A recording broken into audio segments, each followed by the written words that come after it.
Hallelujah. ਖੁਦਾਵੰਦ ਦੇ ਪਵਿੱਤਰ ਨਾਮ ਦੀ ਤਾਰੀਫ ਹੋਵੇ। ਆਓ ਕੱਢਾਂਗੇ ਕਹਾਵਤਾਂ 3 ਦੇ ਆਏ। ਕਹਾਵਤਾਂ 3 ਦੇ ਆਏ। ਹੇ ਮੇਰੇ ਪੁੱਤਰ, ਮੇਰੀ ਤਾਲੀਮ ਨੂੰ ਨਾ ਭੁੱਲ, ਸਗੋਂ ਆਪਣੇ ਚਿੱਤ ਨਾਲ ਮੇਰੇ ਹੁਕਮਾਂ ਨੂੰ ਮੰਨ, ਕਿਉਂ ਜੋ ਉਹ ਉਮਰ ਦੀ ਲੰਬਾਈ, ਜਿਉਣ ਦੇ ਵਰੇ ਅਤੇ ਸ਼ਾਂਤੀ ਤੇਰੇ ਲਈ ਵਧਾਉਣਗੇ। ਦਇਆ ਤੇ ਸੱਚਾਈ ਤੈਨੂੰ ਨਾ ਛੱਡਣ। ਉਹਨਾਂ ਨੂੰ ਆਪਣੇ ਗਲ ਦੇ ਦੁਆਲੇ ਬੰਨ੍ਹ ਲੈ, ਉਹਨਾਂ ਨੂੰ ਆਪਣੇ ਮਨ ਦੀ ਤਖਤੀ ਉੱਤੇ ਲਿਖ ਲੈ, ਤਾਂ ਤੂੰ ਖੁਦਾ ਅਤੇ ਆਦਮੀ ਦੀਆਂ ਨਜ਼ਰਾਂ ਵਿੱਚ ਕਿਰਪਾ ਅਤੇ ਨੇਕਨਾਮੀ ਪਾਵੇਂਗਾ। ਆਪਣੇ ਪੂਰੇ ਦਿਲ ਨਾਲ ਯਹੋਵਾ ਉੱਤੇ ਭਰੋਸਾ ਰੱਖ ਅਤੇ ਆਪਣੀ ਹੀ ਸਮਝ ਉੱਤੇ ਇਤਬਾਰ ਨਾ ਕਰ। ਆਪਣੇ ਸਾਰਿਆਂ ਰਾਹਾਂ ਵਿੱਚ ਉਸ ਨੂੰ ਪਛਾਣ ਅਤੇ ਉਹ ਤੇਰੇ ਮਾਰਗਾਂ ਨੂੰ ਸਿੱਧਾ ਕਰੇਗਾ। ਤੂੰ ਆਪਣੀ ਨਿਗਾਹ ਵਿੱਚ ਬੁੱਧਵਾਨ ਨਾ ਹੋ। ਯਹੋਵਾ ਦਾ ਭੈ ਰੱਖ ਅਤੇ ਬੁਰਾਈ ਤੋਂ ਲਾਂਭੇ ਰਹਿ। ਇਸ ਤੋਂ ਤੇਰੀ ਨਾਭੀ ਨਿਰੋਗ ਅਤੇ ਤੇਰੀਆਂ ਹੱਡੀਆਂ ਪੁਸ਼ਟ ਰਹਿਣਗੀਆਂ। ਆਪਣਾ ਮਾਲ ਅਤੇ ਆਪਣੀ ਸਾਰੀ ਪੈਦਾਵਾਰ ਦੇ ਪਹਿਲੇ ਫਲ ਨਾਲ ਯਹੋਵਾ ਦੀ ਮਹਿਮਾ ਕਰ। ਖੁਦਾ ਦੇ ਪੜ੍ਹੇ ਹੋਏ ਵਚਨ ਦੇ ਲਈ ਧੰਨਵਾਦ ਕਰਦੇ ਹਾਂ। ਉਹ ਸਭ ਮਿਲ ਕੇ ਪ੍ਰਾਰਥਨਾ ਕਰਾਂਗੇ। ਹਾਲੇਲੂਇਆ। ਧੰਨਵਾਦ ਪਿਆਰੇ ਪ੍ਰਭੂ ਯਿਸੂ ਮਸੀਹ, ਸਰਬ ਸ਼ਕਤੀਮਾਨ ਖੁਦਾ। ਸੱਚਮੁੱਚ ਮੇਰੇ ਮਹਾਨ ਪਿਤਾ ਪ੍ਰਭੂ ਯਿਸੂ ਮਸੀਹ, खुदाबंद तू चाहना है मनुख तेन पहल देवे। खुदाबंदा वो तेरे उत्ते ही भरोसा रखे, लेकिन कुछ प्रभु जी निकम्मे मनुख हैं प्रभु जी, वो प्रभु यीशु मसीह तेनों छड़ के मनुखा उत्ते भरोसा करते हैं। खुदाबंदा वो संसार विच मिल जाते हैं। खुदाबंदा इहो जे लोकां नूं तू पसंद नहीं करता। तू कहना है प्रभु जी, तेरा वचन दसदा है संसार दा मित्रचारा मेरे लिए वैर है। तो सचमुच खुदाबंदा जो संसार दे नाल मित्रचारा करता है वो तेरा दुश्मन है प्रभु यीशु मसीह, क्योंकि तू चाहता है प्रभु यीशु मसीह मनुख सिर्फ तेनों ही पहल देवे, ना कि किसी रिश्तेदारी नूं, ना किसी सगे संबंधी नूं, ना इस संसार नूं पहल देवे। क्योंकि प्रभु यीशु मसीह तू क्योंकि पहला स्थान तेरा है प्रभु यीशु मसीह। ते मेरे महान पिता तेरी दुल्हन सिर्फ तेनों पहला स्थान दिंदी है, क्योंकि मेरे महान पिता प्रभु जी तेरी दुल्हन दे लई कोई भी प्रभु जी पहले स्थान ते नहीं है। पहला स्थान प्रभु यीशु मसीह तेरा है ते असीं तेरी ही महिमा वडियाई करन दे लई स्थान विच खड़े हां खुदावंदा, खड़े हां खुदावंदा। प्रभु यीशु मसीह अज दे वचन दे खोल खुदावंद प्रभु जी। बोलण वाला कोई मांस अते लहू ना होवे, बोलण वाला तेरा पवित्र आत्मा होवे, क्योंकि तेरे वचन का अनुवाद कोई मनुख नहीं कर सकता, तो अपने वचन का आप अनुवादक है। प्रभु यीशु मसीह सारिਆਂ ਦੀ बुद्ध ਨੂੰ खोल ताकि अज ਦੇ वचन ਨੂੰ समझ ਸਕਣ। दया कर, कृपा कर, तेरे सामर्थ्य नाम प्रभु यीशु मसीह ਦੇ ਵਿੱਚ ਮੰਗਦੇ ਹਾਂ, आमीन। हालेलुया। ਅਸੀਂ ਪੜਿਆ ਆ ਕਹਾਵਤਾਂ 3 ਦੇ ਵਿੱਚ, ਕਹਾਵਤਾਂ 3 ਵਿੱਚ ਲਿਖਿਆ, हे ਮੇਰੇ ਪੁੱਤਰ ਮੇਰੀ ਤਾਲੀਮ ਨੂੰ ਨਾ ਭੁੱਲ। खुदा ਦਾ वचन ਸਾਫ਼ ਦੱਸ ਰਿਹਾ, ਆਪਣੇ ਧੀਆਂ ਪੁੱਤਰ ਨੂੰ ਕਹਿ ਰਿਹਾ ਵੀ ਮੇਰੀ ਤਾਲੀਮ ਨੂੰ ਨਾ ਭੁੱਲ। क्यों खुदा ने कहा मेरी तलीम नूं ना भुल? जे कोई खुदा दी तलीम नूं भुल के इस गंदगी वाले संसार विच तुरेगा फिरेगा ते जरूरी है भी उहनूं मौत इनाम दे विच मिले, क्योंकि बाइबल यही बयान करदी आ। ये मैं अपने वल्लों नहीं कदे भी बोलदा, क्योंकि आमोश नबी ने कहा सीगा, जिहड़े खुदा दी तुसीं उपासना करदे हो उही खुदा तुहानूं मौत देवेगा। हुण एक बड़ी ही विचित्र गल आ, जिहड़े खुदा दी लोग उपासना कर रहे हन उही खुदा लोकां नूं नरक दे विच भेजेगा। ये गल बड़ी अजीब है, लेकिन ये सच ते आमीन है। क्यों भेजेगा? क्योंकि लोग कुराहे पै चुके हैं। लोग खुदा दे वचन तो डरदे नहीं आ, खुदा दा वचन सुनदे आ, हालेलुया आमीन बोलदे आ, ते थोड़ी देर बाद ही उन्हां दे अंदरों वचन खत्म हो जाता, चले जाता वचन, क्योंकि उन्हां दी धरती सही नहीं है भी वो वचन नूं अपने अंदर प्रफुल्लित कर सके, वो वचन नूं अपने अंदर चंगी तरह पैदा कर सके। उन्हां दी धरती, उन्हां दे हिरदे सही नहीं है, क्योंकि पाप दे नाल संसार दे नाल भरे होए आ। क्योंकि साफ लिखिया, हे मेरे पुत्र मेरी तलीम नूं ना भुल, सगों अपने चित्त नाल मेरे हुक्मां नूं मन। वो कहंदा अपने हिरदे तो मेरे हुक्मां नूं मन। साफ ते स्पष्ट लिखिया ते लिखिया आ, तू अपनी ही समझ दा अतबार ना करी। अज तुहानूं पता बड़े लोग, भाई ब्रैनम ने कहा, आत्मिक भुलक्कणपण दे विच हन। आत्मिक भुलक्कणपण दे विच लोकी चले गए हैं। लोकां नूं एक रोग लग्या है जिहदा नाम है इंसोमनिया, पागलपन दी बीमारी, ओ नींद दी बीमारी, जिहदे विच लोग जा चुके हैं। लोकां नूं समझ नहीं लगदी भी जीवन किस तरह बतीत कीता जावे। ते खुदा दे वचन च साफ लिखिया, तू अपनी ही समझ उत्ते इतबार ना कर अते अपने सारियां राहां विच उस नूं पछाण अते ओ तेरे मार्गां नूं सिद्धा करेगा। कौन सीधा करता है मार्गां नूं? खुद प्रभु यीशु मसीह वचन सीधा करता है। लेकिन जे तुसी वचन की आग्याकारी नहीं करते, तुहाडे जीवन दे विच कदे भी तुहाडे राह सीधे नहीं होने। इस गल नूं हमेशा याद रखना है। ते वचन विच लिखिया है, अपना माल, अपनी सारी ਪੈਦਾਵਾਰ ਦੇ ਪਹਿਲੇ ਫਲ ਨਾਲ ਯਹੋਵਾ ਦੀ ਮਹਿਮਾ ਕਰ। ਆਪਣੇ ਮਾਲ ਦੇ ਨਾਲ, ਮਾਲ ਦਾ ਮਤਲਬ ਆਪਣੇ ਪੈਸੇ ਦੇ ਨਾਲ ਯਹੋਵਾ ਦੀ ਮਹਿਮਾ ਕਰਨੀ ਆ। ਅੱਜ ਲੋਕ ਸੋਚਦੇ ਅਸੀਂ ਬੁੱਲਾਂ ਦੇ ਨਾਲ, ਕੱਲੀ ਬੁੱਲਾਂ ਦੇ ਨਾਲ ਯਹੋਵਾ ਦੀ ਮਹਿਮਾ ਕਰੀਏ, ਲੇਕਿਨ ਸਾਨੂੰ ਖੁਦਾ ਨੂੰ ਕੁਝ ਦੇਣਾ ਨਾ ਪਵੇ। ਅਸੀਂ ਖੁਦਾ ਲਈ ਕੁਝ ਕਰੀਏ ਨਾ, ਸਿਰਫ ਬੁੱਲਾਂ ਦੇ ਨਾਲ ਉਹਦੀ ਮਹਿਮਾ ਕਰੀ ਜਾਈਏ, ਤੇ ਖੁਦਾਵੰਦ ਬੁੱਲਾਂ ਦੀ ਮਹਿਮਾ ਨਹੀਂ ਚਾਹੁੰਦਾ। ਉਹ ਕਹਿੰਦਾ ਤਨ ਮਨ ਤੇ ਧਨ ਦੇ ਨਾਲ ਮੇਰੀ ਉਪਾਸਨਾ ਕਰ। ਅੱਜ ਬੜੇ ਲੋਕ ਕਹਿੰਦੇ ਨਹੀਂ ਨਹੀਂ ਖੁਦਾ ਨੂੰ ਕੀ ਲੋੜ ਆ ਪੈਸੇ ਦੀ।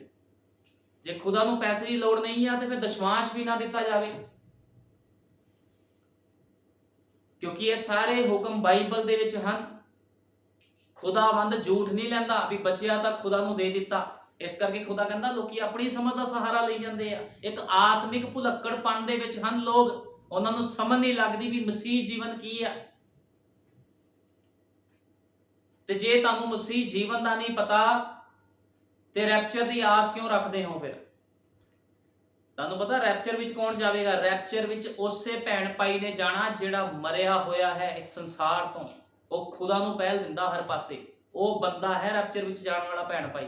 ਇਹ ਲੋਕਾਂ ਦਾ ਭੁਲੇਖਾ ਹੀ ਅੱਜ। ਚਰਚ ਚਲ ਗਏ, ਬੈਪਟਾਈਜ਼ ਲੈ ਲਿਆ ਪ੍ਰਭੂ ਯਿਸੂ ਮਸੀਹ ਦੇ ਨਾਮ 'ਚ, ਹਾਲੇਲੂਇਆ ਆਮੀਨ ਕਰ ਲਏ, 4 ਗਾਣੇ ਗਾ ਲਏ, ਤੇ ਉਹ ਸੋਚਦੇ ਕਿਤੇ ਅਸੀਂ ਆਤਮਿਕ ਆ। ਇਹ ਆਤਮਿਕਤਾ ਦਾ ਨਮੂਨਾ ਨਹੀਂ ਹੈ।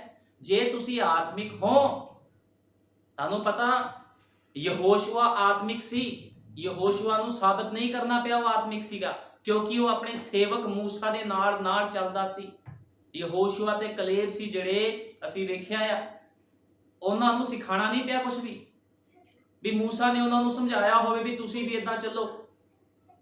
ਲੇਕਿਨ ਤੁਸੀਂ ਇਜ਼ਰਾਈਲੀਆਂ ਨੂੰ ਵੇਖੋ, ਇਜ਼ਰਾਈਲੀ ਲੋਕ ਕਿੱਦਾਂ ਚੱਲਦੇ ਸੀ ਤੇ ਯਹੋਸ਼ੂਆ ਕਲੇਬ ਕਿੱਦਾਂ ਚੱਲਦੇ ਸੀ। ਯਹੋਸ਼ੂਆ ਕਲੇਬ ਨੂੰ ਦੱਸਣਾ ਨਹੀਂ ਪਿਆ ਵੀ ਖੁਦਾ ਦੇ ਕੰਮ ਕਿੱਦਾਂ ਕਰਨੇ ਆ ਕਿੱਦਾਂ ਨਹੀਂ ਕਰਨੇ, ਕਿਉਂਕਿ ਉਹ ਖੁਦਾ ਦੇ ਦੁਆਰਾ ਪਹਿਲੋਂ ਹੀ ਨਿਯੁਕਤ ਕੀਤੇ ਹੋਏ ਸੀਗੇ।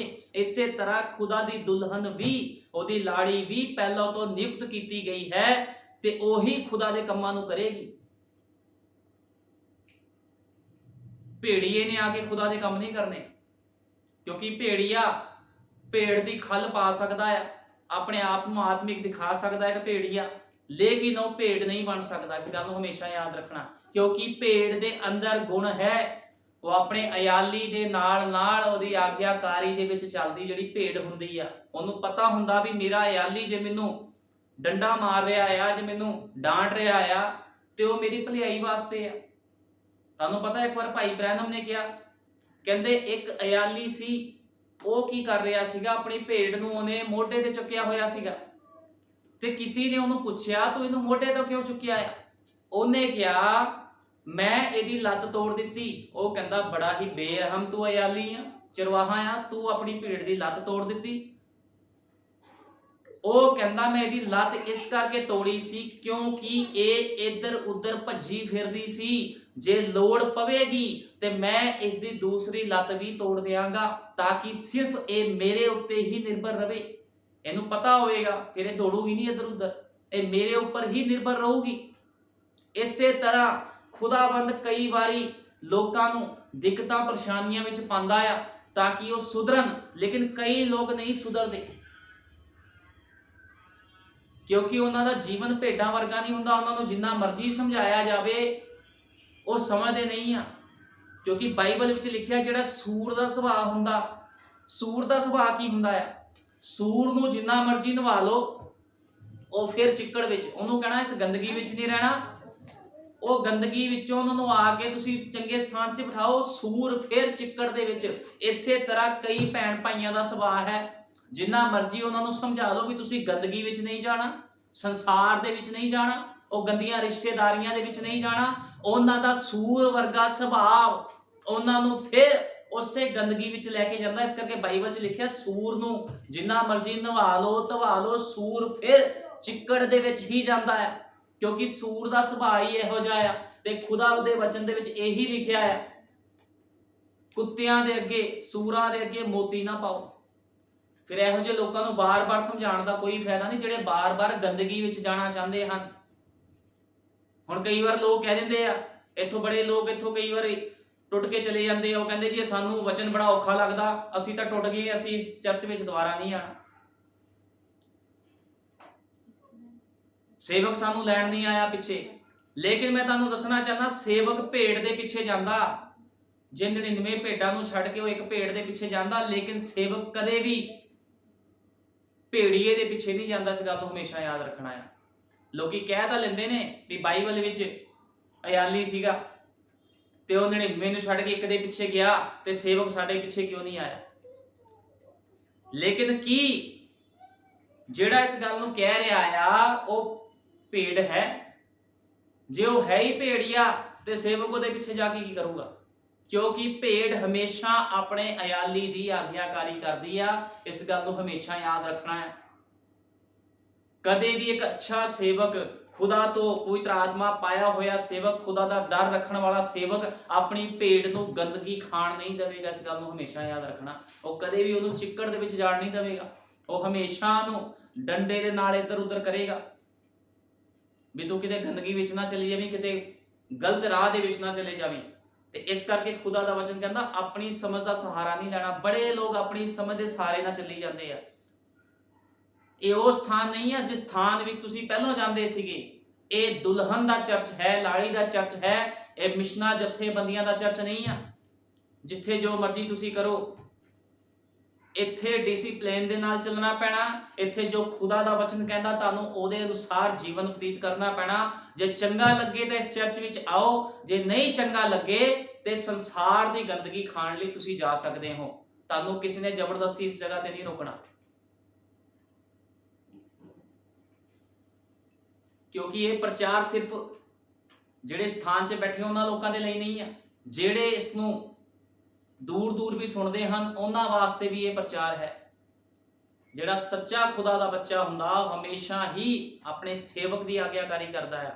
ਤੇ ਇਸ ਕਰਕੇ ਖੁਦਾ ਦਾ ਵਚਨ ਕਹਿੰਦਾ ਆਪਣੀ ਸਮਝ ਉੱਤੇ ਇਤਬਾਰ ਨਾ ਕਰ, ਆਪਣਾ ਮਾਲ ਅਤੇ ਆਪਣੀ ਸਾਰੀ ਪੈਦਾਵਾਰ ਦੇ ਪਹਿਲੇ ਫਲ ਨਾਲ ਯਹੋਵਾ ਦੀ ਮਹਿਮਾ ਕਰ।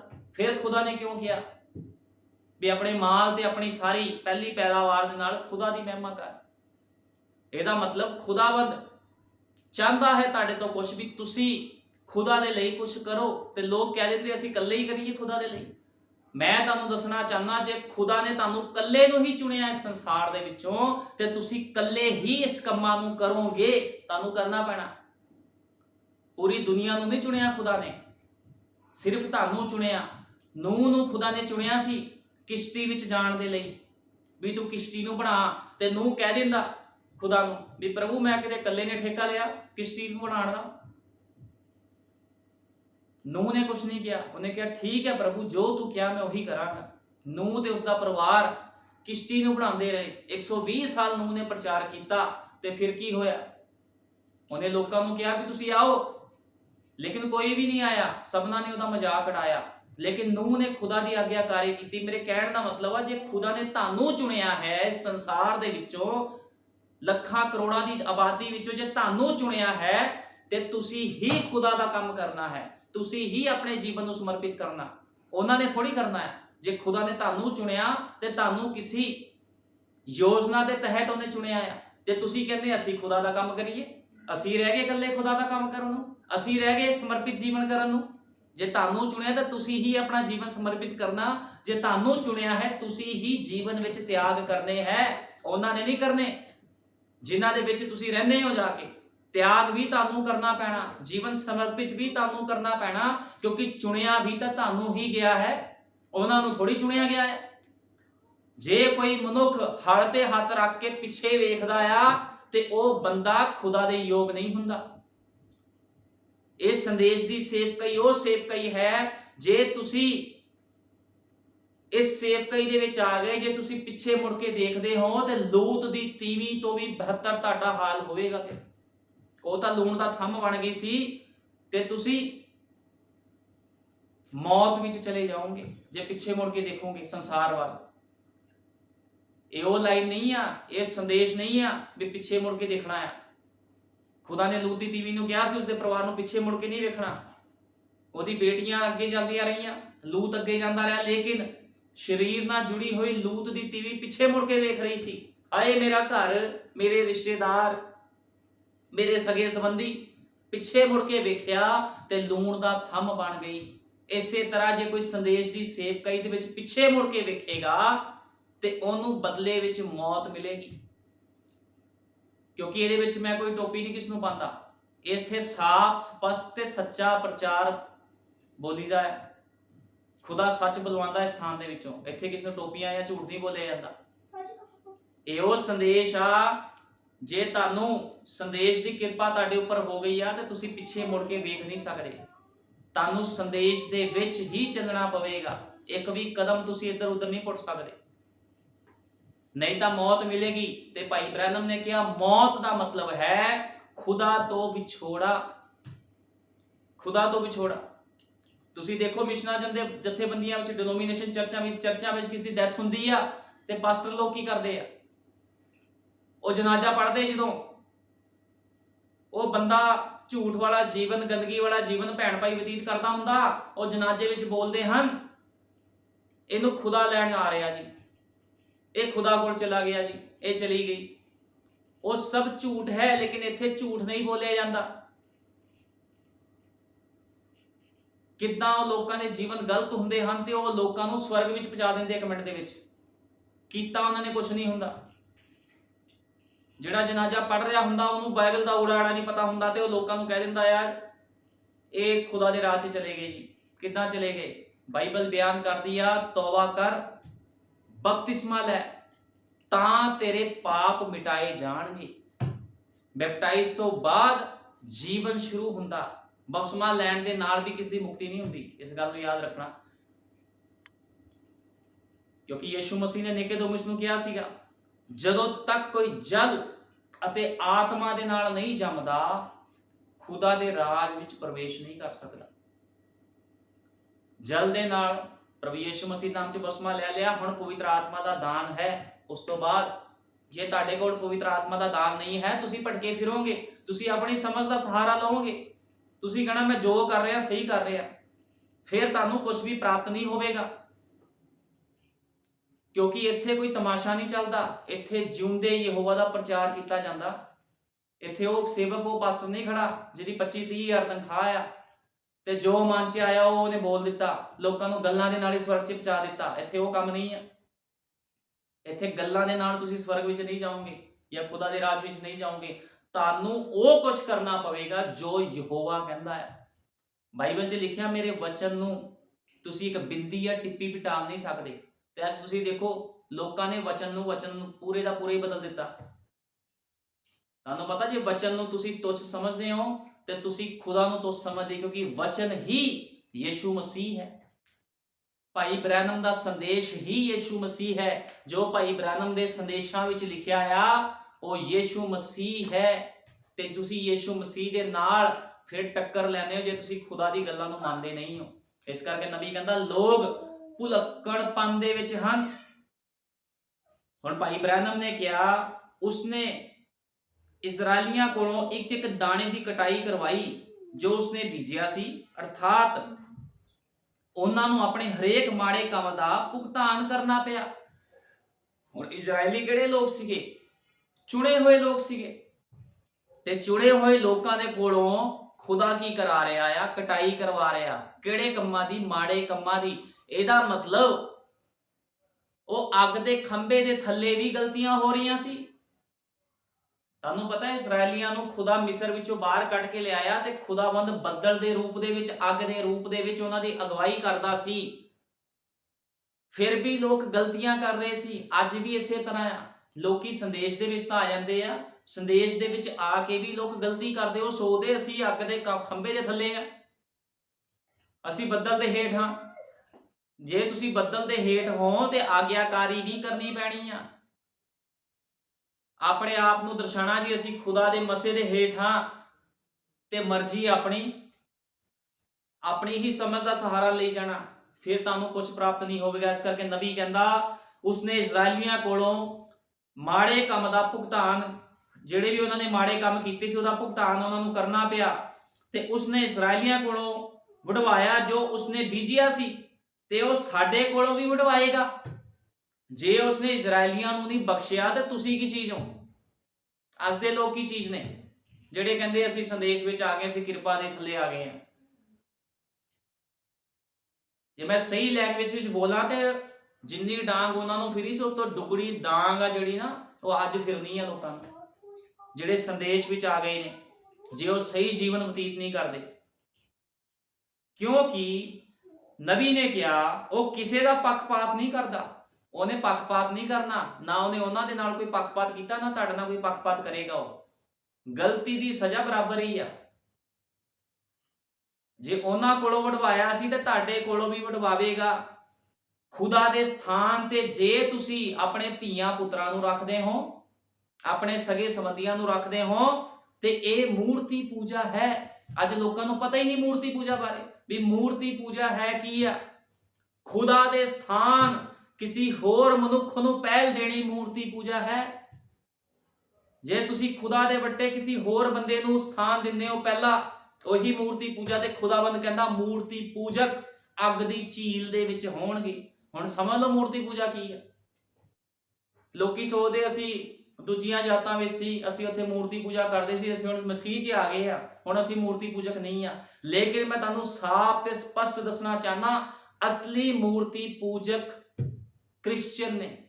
ਆਪਣੇ ਆਪ ਨੂੰ ਮਸੀਹ ਕਹਿਣ ਵਾਲੇ ਲੋਕ ਹੀ ਅਸਲੀ ਮੂਰਤੀ ਪੂਜਕ ਆ, ਜਿਹੜੇ ਮਸੀਹ ਦੇ ਵਚਨ ਤੋਂ ਬਾਹਰ ਕੰਮ ਕਰਦੇ ਆ। ਤੇ ਮੂਰਤੀ ਪੂਜਕਾਂ ਨੂੰ ਖੁਦਾ ਪਸੰਦ ਨਹੀਂ ਕਰਦਾ, ਇਸ ਗੱਲ ਨੂੰ ਹਮੇਸ਼ਾ ਯਾਦ ਰੱਖਣਾ। ਉਹ ਮੂਰਤੀ ਪੂਜਕਾਂ ਤੋਂ ਨਫ਼ਰਤ ਕਰਦਾ। ਤੁਸੀਂ ਮਸੀਹ ਦੀ ਥਾਂ ਆਪਣੇ ਰਿਸ਼ਤੇਦਾਰੀਆਂ ਨੂੰ ਦਿੰਦੇ ਹੋ, ਸਗੇ ਸੰਬੰਧੀਆਂ ਨੂੰ ਦਿੰਦੇ ਹੋ, ਇਹੀ ਮੂਰਤੀ ਪੂਜਾ ਹੈ। ਤੇ ਮੂਰਤੀ ਪੂਜਕ ਬੰਦਾ ਕਦੇ ਵੀ ਖੁਦਾ ਤੋਂ ਕੁਝ ਪ੍ਰਾਪਤ ਨਹੀਂ ਕਰ ਸਕਦਾ, ਜਿੰਨੀ ਮਰਜ਼ੀ ਪ੍ਰਾਰਥਨਾ ਕਰੀ ਜਾਵੇ। ਇਸ ਗੱਲ ਨੂੰ ਯਾਦ ਰੱਖਣਾ ਹੈ। ਖੁਦਾਵੰਦ ਮੂਰਤੀ ਪੂਜਕਾਂ ਦੀ ਪ੍ਰਾਰਥਨਾ ਨੂੰ ਨਹੀਂ ਸੁਣਦਾ। ਖੁਦਾਵੰਦ ਆਪਣੇ ਬੱਚਿਆਂ ਦੀ ਪ੍ਰਾਰਥਨਾਵਾਂ ਨੂੰ ਸੁਣਦਾ ਹੈ। ਹੁਣ ਮੈਂ ਤੁਹਾਨੂੰ ਬਾਈਬਲ ਵਿੱਚੋਂ ਦੱਸੂਗਾ, ਸਿੱਧ ਕਰੂੰਗਾ ਬਾਈਬਲ ਦੇ ਵਿੱਚੋਂ, ਵੀ ਜਿਹੜੇ ਖੁਦਾ ਨੂੰ ਉਹ ਲੋਕ ਮੰਨਦੇ ਸੀ, ਉਸੇ ਖੁਦਾ ਨੇ ਉਹਨਾਂ ਲੋਕਾਂ ਦਾ ਨਾਸ਼ ਕਿੱਦਾਂ ਕਰ ਦਿੱਤਾ। ਕਿਉਂਕਿ ਖੁਦਾਵੰਦ ਯੁਗਾਂ ਨੂੰ ਯੁਗ ਇੱਕੋ ਜਿਹਾ ਖੁਦਾ ਹੈ, ਉਹ ਕਦੇ ਬਦਲਦਾ ਨਹੀਂ ਹੈ। ਉਹ ਹਰਾਮਕਾਰੀ ਤੋਂ, ਮੂਰਤੀ ਪੂਜਾ ਤੋਂ ਨਫ਼ਰਤ ਕਰਦਾ ਹੈ, ਤੇ ਅੱਜ ਵੀ ਇਸੇ ਤਰ੍ਹਾਂ ਹੈ। ਉਹ ਚਾਹੁੰਦਾ ਹੈ ਪਹਿਲਾ ਸਥਾਨ ਸਿਰਫ ਮੇਰਾ ਹੋਵੇ। ਲੇਕਿਨ ਲੋਕ ਇੰਨੇ ਕੁ ਗੰਦੇ ਤੇ ਭੈੜੇ ਹੋ ਚੁੱਕੇ ਹਨ, ਉਹ ਖੁਦਾ ਨੂੰ ਪਹਿਲਾ ਸਥਾਨ ਦਿੰਦੇ ਹੀ ਨਹੀਂ ਹੈ। ਖੁਦਾ ਨੂੰ ਲੋਕ ਠੱਗਣ ਨੂੰ ਫਿਰਦੇ ਆ। ਇੱਕ ਸਮਾਂ ਹੁੰਦਾ ਸੀ ਲੋਕ ਮਨੁੱਖ ਨੂੰ ਠੱਗਦਾ ਸੀ, ਲੇਕਿਨ ਅੱਜ ਲੋਕ ਕੀ ਕਰ ਰਹੇ, ਖੁਦਾ ਨੂੰ ਠੱਗੀ ਜਾਂਦੇ ਆ। ਕਿਉਂਕਿ ਲੋਕਾਂ ਦੇ ਅੰਦਰ ਭੈ ਹੀ ਨਹੀਂ ਰਹਿ ਗਿਆ। ਭਾਈ ਬ੍ਰੈਨਮ ਨੇ ਕਿਹਾ, ਜਿਸ ਥਾਨ ਦੇ ਵਿੱਚ ਦੂਤ ਵੀ ਪੈਰ ਰੱਖਣ ਤੋਂ ਡਰਦੇ ਹਨ, ਮੂਰਖ ਉੱਥੇ ਹੀ ਕਿੱਲਾਂ ਵਾਲੇ ਬੂਟ ਪਾ ਕੇ, ਕਿੱਲਾਂ ਵਾਲੀਆਂ ਜੁੱਤੀਆਂ ਪਾ ਕੇ ਤੁਰੇ ਫਿਰਦੇ ਨੇ। ਮੂਰਖ ਜਿੱਥੇ ਦੂਤ ਵੀ ਪੈਰ ਰੱਖਣ ਤੋਂ ਡਰਦੇ ਆ। ਤੇ ਜਿਹੜਾ ਬੰਦਾ ਆਪਣੀ ਸਮਝ ਦਾ ਸਹਾਰਾ ਲੈਂਦਾ, ਉਹ ਮੂਰਖ ਹੁੰਦਾ ਆ। ਤੇ ਮੂਰਖ ਦਾ ਮਤਲਬ ਹੁੰਦਾ ਆ ਜਿਹੜਾ ਬੰਦਾ ਖੁਦਾ ਦੀਆਂ ਗੱਲਾਂ ਨੂੰ ਸਮਝਦਾ ਨਹੀਂ ਆ, ਉਹਦੀ ਗੱਲਾਂ ਨੂੰ ਤੁੱਛ ਸਮਝਦਾ, ਉਹ ਬੰਦਾ ਮੂਰਖ ਹੁੰਦਾ ਆ। ਤੇ ਮੂਰਖਾਂ ਦਾ ਖੁਦਾ ਨਹੀਂ ਹੈ। ਖੁਦਾਵੰਦ ਪ੍ਰਕਾਸ਼ਵਾਨ ਲੋਕਾਂ ਦਾ ਖੁਦਾ ਹੈ, ਜਿਨ੍ਹਾਂ ਕੋਲ ਖੁਦਾ ਦਾ ਪ੍ਰਕਾਸ਼ ਹੈ। ਤੇ ਅਸੀਂ ਪ੍ਰਕਾਸ਼ ਦੁਆਰਾ ਜਾਣਦੇ ਹਾਂ ਕਿ ਪ੍ਰਭੂ ਯੀਸ਼ੂ ਮਸੀਹ ਜਿਉਂਦਾ ਖੁਦਾ ਹੈ। ਤੇ ਉਸਨੇ ਆਪਣੇ ਇੱਕ ਨਬੀ ਨੂੰ ਭੇਜਿਆ, ਜਿਹਦਾ ਨਾਮ ਭਾਈ ਵਿਲੀਅਮ ਮੈਰੀ ਬ੍ਰੈਨਮ ਹੈ, ਜਿਹਦੇ ਦੁਆਰਾ ਉਹਨੇ ਸਾਨੂੰ ਸੁਰਮਾ ਦਿੱਤਾ ਹੈ। ਇਹ ਦੁਲਹਨ ਜਾਣਦੀ ਹੈ। ਮਿਸ਼ਨਾਂ, ਜਥੇਬੰਦੀਆਂ, ਡਿਨੋਮੀਨੇਸ਼ਨ, ਚਰਚ ਨਹੀਂ ਜਾਣਦੇ ਵੀ ਭਾਈ ਬ੍ਰੈਨਮ ਕੌਣ ਹੈ, ਲੇਕਿਨ ਦੁਲਹਨ ਜਾਣਦੀ ਹੈ ਵੀ ਭਾਈ ਵਿਲੀਅਮ ਬ੍ਰੈਨਮ ਕੌਣ ਹੈ। ਤੇ ਜੋ ਉਸਨੇ ਕਿਹਾ ਹੈ, ਦੁਲਹਨ ਹੀ ਉਸ ਨੂੰ ਪੂਰਾ ਕਰੇਗੀ। ਕਿਉਂਕਿ ਚਰਚਾਂ ਵਿੱਚ ਤਿੰਨ ਤਰ੍ਹਾਂ ਦੇ ਲੋਕ ਹੁੰਦੇ ਹਨ। ਇੱਕ ਹੁੰਦਾ ਵਿਸ਼ਵਾਸੀ, ਇੱਕ ਹੁੰਦਾ ਢੋਂਗੀ ਵਿਸ਼ਵਾਸੀ, ਇੱਕ ਹੁੰਦਾ ਅਵਿਸ਼ਵਾਸੀ। ਤੇ ਕਹਿੰਦੇ ਢੋਂਗੀ ਵਿਸ਼ਵਾਸੀ ਸਭ ਤੋਂ ਜ਼ਿਆਦਾ ਖਤਰਨਾਕ ਹੁੰਦਾ, ਕਿਉਂਕਿ ਢੋਂਗ ਕਰਦਾ ਆ, ਉਹ ਦਿਖਾਵਾ ਕਰਦਾ ਆ ਵੀ ਮੈਂ ਬੜਾ ਆਤਮਿਕ ਆ। ਲੇਕਿਨ ਜਦੋਂ ਪ੍ਰੀਖਿਆ ਆਂਦੀ, ਉਹ ਫੇਲ ਹੋ ਜਾਂਦਾ ਆ। ਪ੍ਰੀਖਿਆ ਦੇ ਵਿੱਚ ਢੋਂਗੀ ਫੇਲ ਹੋ ਜਾਂਦਾ ਉਹਨੂੰ, ਕਿਉਂਕਿ ਉਹ ਪਾਸ ਨਹੀਂ ਹੋ ਸਕਦਾ। ਉਹਦੇ ਕੋਲ ਤਜਰਬਾ ਨਹੀਂ ਹੁੰਦਾ, ਉਹ ਵਿਸ਼ਵਾਸ ਨਹੀਂ ਹੁੰਦਾ ਜਿਹੜਾ ਵਿਸ਼ਵਾਸ ਸ਼ਰਦਕ, ਮੇਸ਼ਕ, ਅਬੇਦਨਗੋ ਦੇ ਕੋਲ ਸੀ। ਤੇ ਉਹ ਵਿਸ਼ਵਾਸ ਜਿਹੜਾ ਸ਼ਰਦਕ, ਮੇਸ਼ਕ, ਅਬੇਦਨਗੋ ਦੇ ਕੋਲ ਸੀਗਾ, ਉਹ ਵਿਸ਼ਵਾਸ ਉਹਨਾਂ ਨੂੰ ਕਿੱਥੋਂ ਮਿਲਿਆ? ਉਹ ਵਿਸ਼ਵਾਸ ਉਹਨਾਂ ਨੂੰ ਇਬਰਾਹਿਮ ਤੋਂ ਮਿਲਿਆ ਸੀ, ਕਿਉਂਕਿ ਇਬਰਾਹਿਮ ਵਿਸ਼ਵਾਸ ਦਾ ਪਿਤਾ ਹੈ। ਇਬਰਾਹਿਮ ਵਿਸ਼ਵਾਸ ਦਾ ਪਿਤਾ ਹੈ। ਤੇ ਉਹ ਵਿਸ਼ਵਾਸ ਉਹਨਾਂ ਨੂੰ ਅਬਰਾਹਮ ਕੋਲੋਂ ਮਿਲਿਆ ਸੀਗਾ, ਜਿਹੜਾ ਸ਼ਰਦਕ, ਮੇਸ਼ਕ, ਅਬੇਦਨਗੋ ਤੋਂ ਸੀਗਾ। ਤੇ ਇਸ ਕਰਕੇ ਜਿਹੜੇ ਬੰਦੇ ਢੋਂਗੀ ਆ, ਉਹ ਚੱਲ ਨਹੀਂ ਸਕਦੇ ਸੰਦੇਸ਼ ਦੇ ਵਿੱਚ। ਸੰਦੇਸ਼ ਵਿੱਚ ਮਰਿਆ ਹੋਇਆ ਬੰਦਾ ਹੀ ਚੱਲ ਸਕਦਾ ਆ। ਲੋਕ ਕਹਿੰਦੇ ਅਸੀਂ ਨਹੀਂ ਚੱਲ ਸਕਦੇ ਜੀ, ਬੜਾ ਔਖਾ ਆ, ਅਸੀਂ ਨਹੀਂ ਚੱਲ ਸਕਦੇ। ਤੁਸੀਂ ਨਹੀਂ ਚੱਲ ਸਕਦੇ ਤਾਂ ਕੋਈ ਗੱਲ ਨਹੀਂ, ਖੁਦਾ ਨੇ ਠਹਿਰਾਏ ਆ ਜਿਹੜੇ ਚੱਲ ਸਕਦੇ ਆ। ਤੇ ਉਹ ਚੱਲਣਗੇ ਤੇ ਇੱਕ ਦਿਨ ਉਹ ਰੈਪਚਰ ਵਿੱਚ ਅੱਖ ਦੀ ਝਮਕ ਦੇ ਸਾਰ ਹੋਰ ਦੀ ਹੋਰ ਹੋ ਜਾਣਗੇ, ਕਿਉਂਕਿ ਖੁਦਾ ਦਾ ਵਾਅਦਾ ਹੈ ਮੈਂ ਆਪਣੀ ਦੁਲਹਨ ਨੂੰ ਬਹੁਤ ਜਲਦੀ ਲੈ ਕੇ ਜਾਵਾਂਗਾ। ਤੇ ਦੁਲਹਨ ਕੋਈ ਆਮ ਨਹੀਂ ਆ, ਦੁਲਹਨ ਯੀਸ਼ੂ ਮਸੀਹ ਦਾ 50% ਹਿੱਸਾ ਹੈ। ਚਰਚ ਵਿੱਚ ਆਉਣ ਦਾ ਮਤਲਬ ਇਹ ਥੋੜੀ ਸੰਦੇਸ਼ ਵਾਲੇ ਚਰਚ ਵਿੱਚ ਆਗੇ ਵੀ ਤੁਸੀਂ ਜੋ ਮਰਜ਼ੀ ਕਰੀ ਜਾਓਗੇ ਤੁਹਾਡਾ ਰੈਪਚਰ ਹੋ ਜਾਊਗਾ। ਜੇ ਚਰਚ ਵਿੱਚ ਆਣਾ ਤੇ ਸੇਵਕ ਦੀ ਆਗਿਆਕਾਰੀ ਕਰਨੀ ਪੈਣੀ ਆ, ਵਚਨ ਨੂੰ ਪਹਿਲ ਦੇਣੀ ਪੈਣੀ ਆ, ਠੀਕ ਹੈ ਨਾ। ਤੁਹਾਨੂੰ ਔਖਾ ਲੱਗੇ ਸੌਖਾ ਲੱਗੇ ਨਾਲ ਕੋਈ ਮਤਲਬ ਨਹੀਂ ਹੈ ਖੁਦਾ ਨੂੰ। ਖੁਦਾ ਤਾਂ ਬਸ ਆਗਿਆਕਾਰੀ ਨੂੰ ਪਸੰਦ ਕਰਦਾ ਹੈ, ਤੇ ਜੇ ਤੁਸੀਂ ਆਗਿਆਕਾਰੀ ਕਰੋਗੇ ਤੇ ਤੁਹਾਡੇ ਲਈ ਬਹੁਤ ਵਧੀਆ ਹੋਵੇਗਾ। ਹੁਣ ਨਬੀ ਕਹਿੰਦਾ ਆ ਅੱਜ ਲੋਕਾਂ ਦਾ ਹਾਲਾਤ ਕੀ ਹੋ ਚੁੱਕੇ ਹਨ। ਤੁਸੀਂ ਸੰਸਾਰ ਵਿੱਚ ਦੇਖੋ ਲੋਕਾਂ ਦੇ ਹਾਲਾਤ ਕੀ, ਲੋਕੀ ਆਤਮਿਕ ਭੁਲੱਕੜਪਣ ਦੇ ਵਿੱਚ ਚਲੇ ਗਏ ਹਨ। ਉਹ ਕਹਿੰਦਾ ਲੋਕਾਂ ਨੂੰ ਪਤਾ ਹੀ ਨਹੀਂ ਆ ਵੀ ਲੋਕ ਕੀ ਕਰ ਰਹੇ ਹਨ, ਔਰਤਾਂ ਕੀ ਕਰ ਰਹੀਆਂ। ਤੁਸੀਂ ਔਰਤਾਂ ਨੂੰ ਵੇਖੋ, ਬੰਦਿਆਂ ਦੇ ਕੱਪੜੇ ਪਾਈ ਫਿਰਦੀਆਂ ਹਨ, ਨਿੱਕਰਾਂ ਜੀਨ ਦੀਆਂ ਪੈਂਟਾਂ ਪਾਈ ਫਿਰਦੀਆਂ ਹਨ, ਕਿਲੋ ਲਿਪਸਟਿਕ ਲਗਾ ਕੇ ਕੱਜਲ ਦੀ ਧਾਰ ਲਗਾ ਕੇ ਇਜਬਲ ਵਾਂਗੂ ਵਿਵਹਾਰ ਕਰ ਰਹੀ ਹੈ, ਕਿਉਂਕਿ ਨਬੀ ਕਹਿੰਦਾ ਉਹ ਸਭ ਇਜਬਲ ਦੀਆਂ ਹੀ ਬੇਟੀਆਂ ਹਨ, ਇਸ ਕਰਕੇ ਉਸੇ ਤਰ੍ਹਾਂ ਕਰਦੀਆਂ ਹਨ। ਕਿਉਂ ਇਸ ਤਰ੍ਹਾਂ ਕਰ ਰਹੀਆਂ ਹਨ? ਕਿਉਂਕਿ ਉਹ ਸਭ ਇਜਬਲ ਦੀ ਬੇਟੀਆਂ ਹਨ, ਕਿਉਂਕਿ ਆਤਮਿਕ ਭੁਲੱਕਣਪਨ ਦੇ ਵਿੱਚ ਇਹ ਲੋਕ ਚਲੇ ਗਏ ਹਨ। नबी कहता थोड़ा सा मौसम गर्म होने दें और आपको किसी शो में जाने की कोई आवश्यकता नहीं होगी। वे सब सड़कों पर ही होते हैं, किसी भी जगह कैसे भी। स्त्रियों तुम्हें शर्म आनी चाहिए इस तरह की हरकत करते हुए, क्या तुम्हें खुद पर शर्म नहीं आती। नबी कहता तुसी बीच ते जाके देखो, समुद्रां दे कंढे थोड़ी जी गर्मी जो हुंदी है, तुसी देखो किदां छोटे छोटे कपड़े पा के औरतां बीच ते चले जांदियां हन, क्योंकि उन्हां नूं पता ही नहीं वो की कर रही। तुहानूं पता जो एक बंदा पागल हो गया हुंदा, उन्होंने नहीं पता हुंदा वो बंदा नंगा ही खड़ा हुंदा, उन्होंने नहीं पता हुंदा भी मैं नंगा आ, क्योंकि वो पागल हो गया हुंदा है, उन्होंने एक बीमारी लगी हुंदी है भुल्लण दी। उन्होंने नहीं पता लगता भी वो नंगा है या किस तरह है, किदां दी हरकतां कर रहा है, उस बंदे नूं नहीं, उस भैण भाई नूं नहीं पता हुंदा। इसे तरह ही जो कोई बंदा सही रीति दे नाल मसीहत दे विच नहीं चलदा, उन्होंने भी नहीं पता हुंदा, वो भी शैतान दे हत्थां विच हुंदा, शैतान ने उहदी बुद्ध नूं खराब कर दिता हुंदा है। वो सोचदा जो मैं करदा वही सही है। तुसीं चर्च विच देखो किदां लोग अपना जीवन नहीं सुधार रहे, क्योंकि वो भी आत्मिक भुलक्कणपन दे विच हन, वो भी नंगे हन, उन्होंने भी नहीं पता लग रहा, क्योंकि वो जानते नहीं वो की कर रहे हैं, उन्होंने समझ ही नहीं लगती। जो दिमाग दे घोड़े दौड़दे उही चढ़ाई जाते हैं, बस समझ ही नहीं है। ਤੇ ਜਦੋਂ ਤੱਕ ਕੋਈ ਖੁਦਾ ਦੇ ਵਚਨ ਦੇ ਅਧੀਨ ਨਹੀਂ ਹੁੰਦਾ, ਆਪਣੇ ਆਪ ਨੂੰ ਹਲੀਮ ਨਹੀਂ ਕਰਦਾ, ਇੱਕ ਸੇਵਕ ਦੀ ਆਗਿਆਕਾਰੀ ਨਹੀਂ ਕਰਦਾ, ਉਹ ਬੰਦਾ ਕਦੇ ਵੀ ਵਚਨ ਚੋਂ ਸਿੱਖ ਨਹੀਂ ਸਕਦਾ। ਤੁਸੀਂ ਦੇਖੋ ਲੋਕ ਕੀ ਕਹਿ ਦਿੰਦੇ ਆ, ਸਾਨੂੰ ਵਚਨ ਨਹੀਂ ਯਾਦ ਰਹਿੰਦਾ, ਚੁਗਲੀਆਂ ਯਾਦ ਰਹਿੰਦੀਆਂ, ਨੋਟ ਗਿਣਨੇ ਯਾਦ ਆ। ਤੁਸੀਂ ਅਨਪੜ੍ਹ ਬੰਦਿਆਂ ਨੂੰ ਵੇਖੋ, ਤੁਸੀਂ 500 ਦੇ 1000 ਦੇ ਨੋਟ ਫੜਾ ਦਿਓ ਅਨਪੜ੍ਹ ਬੰਦੇ ਨੂੰ, ਉਹਨੂੰ ਪਤਾ ਹੁੰਦਾ 1000 ਦਾ ਨੋਟ ਕਿਹੜਾ 500 ਦਾ ਕਿਹੜਾ ਆ ਹੈ। ਫਿਰ ਕਿੱਥੋਂ ਸਮਝ ਆ ਗਈ? क्योंकि शैतान उन्होंने इस्तेमाल करता है। लेकिन जे कहूं कि खुदा का काम है, वो कहते असी नहीं कर सकते, असी कल्ले करिए। ते खुदा ने आवाज भी तो तेनों कल्ले नूं मारी सी, ते कल्ला ही करेगा। जो जक्की नूं खुदा ने बुलाया ते जक्की कहता प्रभु मैं अपना सब कुछ निछावर करता है, क्योंकि जक्की नूं पता सी मैनूं भारे मुल दा मोती मिल चुकिया है, वो जानता सीगा। ਤੇ ਤੁਸੀਂ ਦੇਖੋ ਖੁਦਾਵੰਦ ਕਿੱਦਾਂ ਦੇ ਲੋਕਾਂ ਨੂੰ ਇਸਤੇਮਾਲ ਕਰਦਾ, ਜਿਹੜੇ ਲੋਕ ਹਲੀਮ ਹੁੰਦੇ ਹਨ, ਆਗਿਆਕਾਰੀ ਕਰਦੇ ਆ, ਉਹਨਾਂ ਲੋਕਾਂ ਨੂੰ ਖੁਦਾ ਇਸਤੇਮਾਲ ਕਰਦਾ ਆ। ਨਿਕੰਮੇ ਲੋਕਾਂ ਨੂੰ ਖੁਦਾ ਵੀ ਇਸਤੇਮਾਲ ਨਹੀਂ ਕਰਦਾ, ਉਹ ਜੋ ਮਰਜ਼ੀ ਕਰੀ ਜਾਣ। ਹੁਣ ਤੁਸੀਂ ਅਮੀਰ ਮਨੁੱਖ ਬਾਰੇ ਸੁਣਿਆ ਬਾਈਬਲ ਦੇ ਵਿੱਚ, ਅਮੀਰ ਮਨੁੱਖ ਖੁਦਾ ਦੇ ਕੋਲ ਆਇਆ, ਕਹਿੰਦਾ ਪ੍ਰਭੂ ਜੀ ਮੈਂ ਜੀਵਨ 'ਚ ਪ੍ਰਵੇਸ਼ ਕਰਨਾ ਚਾਹੁੰਦਾ, ਤੇ ਪ੍ਰਭੂ ਕਹਿੰਦਾ ਆਗਿਆਕਾਰੀ ਕਰ। ਕਹਿੰਦਾ ਪ੍ਰਭੂ ਜੀ ਮੈਂ ਤਾਂ ਬਚਪਨ ਤੋਂ ਹੀ ਆਗਿਆਕਾਰੀ ਕਰਦਾ, ਦਾਨ ਦਸ਼ਮਾਸ਼ ਦਿੰਦਾ, ਸਭ ਕੁਝ ਕਰਦਾ, ਸਭ ਰੀਤਾਂ ਪੂਰੀਆਂ ਕਰਦਾ ਆ। ਇਹਦਾ ਕੀ ਮਤਲਬ ਸੀਗਾ? ਉਹ ਦਾਨ ਦਸ਼ਮਾਸ਼ ਵੀ ਦੇ ਰਿਹਾ ਸੀਗਾ। ਇਹਦਾ ਮਤਲਬ ਦਾਨ ਦਸ਼ਮਾਸ਼ ਦੇਣ ਦੇ ਨਾਲ ਮੁਕਤੀ ਨਹੀਂ ਆ। ਜੇ ਤੁਸੀਂ ਚਰਚ ਵਿੱਚ ਆ ਕੇ ਦਸ਼ਮਾਸ਼ ਦੇ ਦਿੰਦੇ ਹੋ, ਚਰਚ ਅਟੈਂਡ ਕਰ ਲੈਂਦੇ ਹੋ, ਤੇ ਤੁਹਾਡੀ ਮੁਕਤੀ ਨਹੀਂ ਹੋਣੀ ਦਸ਼ਮਾਸ਼ ਦੇਣ ਦੇ ਨਾਲ। ਵੀ ਤੁਸੀਂ ਕੱਲਾ ਦਸ਼ਮਾਸ਼, ਖੁਦਾਵੰਦ ਸਮਰਪਿਤ ਜੀਵਨ ਚਾਹੁੰਦਾ ਆ। ਖੁਦਾ ਨੇ ਕੀ ਕਿਹਾ ਸੀ ਉਹਨੂੰ? ਖੁਦਾ ਨੇ ਇਹ ਤਾਂ ਨਹੀਂ ਕਿਹਾ ਕਿ ਤੂੰ ਦਸ਼ਮਾਸ਼ ਦਿਨਾ ਤੂੰ ਬਚ ਗਿਆ, ਕੋਈ ਨਹੀਂ, ਤੂੰ ਜਾ ਤੈਨੂੰ ਸਵਰਗ ਦਾ ਰਾਜ ਮਿਲ ਜਾਊਗਾ। ਖੁਦਾਵੰਦ ਕਹਿੰਦਾ ਜੇ ਸਵਰਗ ਦੇ ਰਾਜ ਵਿੱਚ ਜਾਣਾ ਚਾਹਨਾ, ਉਸ ਸਥਾਨ ਵਿੱਚ ਜਾਣਾ ਚਾਹਨਾ ਹੈ ਤੇ ਆਪਣਾ ਸਭ ਕੁਝ ਤਿਆਗ ਤੇ ਮੇਰੇ ਪਿੱਛੇ ਹੋ ਤੁਰ। ਫਿਰ ਖੁਦਾ ਨੇ ਵੀ ਸ਼ਰਤ ਲਾਈ, ਸਭ ਕੁਝ ਛੱਡ ਦੇ ਤੇ ਆ ਜਾ ਮੇਰੇ ਪਿੱਛੇ। ਲੇਕਿਨ ਉਹਦੀ ਰਿਸ਼ਤੇਦਾਰੀਆਂ ਬੜੀਆਂ ਉਹਨਾਂ ਜੁੜੀਆਂ ਹੋਈਆਂ ਸੀ, ਬੜਾ ਅਮੀਰ ਸੀਗਾ, ਉਹ ਸੁਖ ਵਿਲਾਸ 'ਚ ਰਹਿੰਦਾ ਸੀ ਤੇ ਉਹ ਸਭ ਕੁਝ ਛੱਡਣਾ ਨਹੀਂ ਚਾਹੁੰਦਾ ਸੀਗਾ ਤੇ ਇਸ ਕਰਕੇ ਉਹ ਪ੍ਰਭੂ ਤੋਂ ਵਿਛੜ ਗਿਆ, ਪ੍ਰਭੂ ਤੋਂ ਦੂਰ ਚਲਾ ਗਿਆ, ਕਿਉਂਕਿ ਉਹਨੇ ਪ੍ਰਭੂ ਦੀ ਆਗਿਆਕਾਰੀ ਨਹੀਂ ਕੀਤੀ। ਜੇ ਤੁਸੀਂ ਅੱਜ ਆਪਣੇ ਸੇਵਕ ਦੀ ਆਗਿਆਕਾਰੀ ਨਹੀਂ ਕਰਦੇ, ਵਚਨ ਦੀ ਆਗਿਆਕਾਰੀ ਨਹੀਂ ਕਰਦੇ, ਤੇ ਤੁਸੀਂ ਯੀਸ਼ੂ ਮਸੀਹ ਦੀ ਆਗਿਆਕਾਰੀ ਨਹੀਂ ਕਰ ਰਹੇ, ਕਿਉਂਕਿ ਵਚਨ ਕੌਣ ਹੈ? ਯੀਸ਼ੂ ਮਸੀਹ।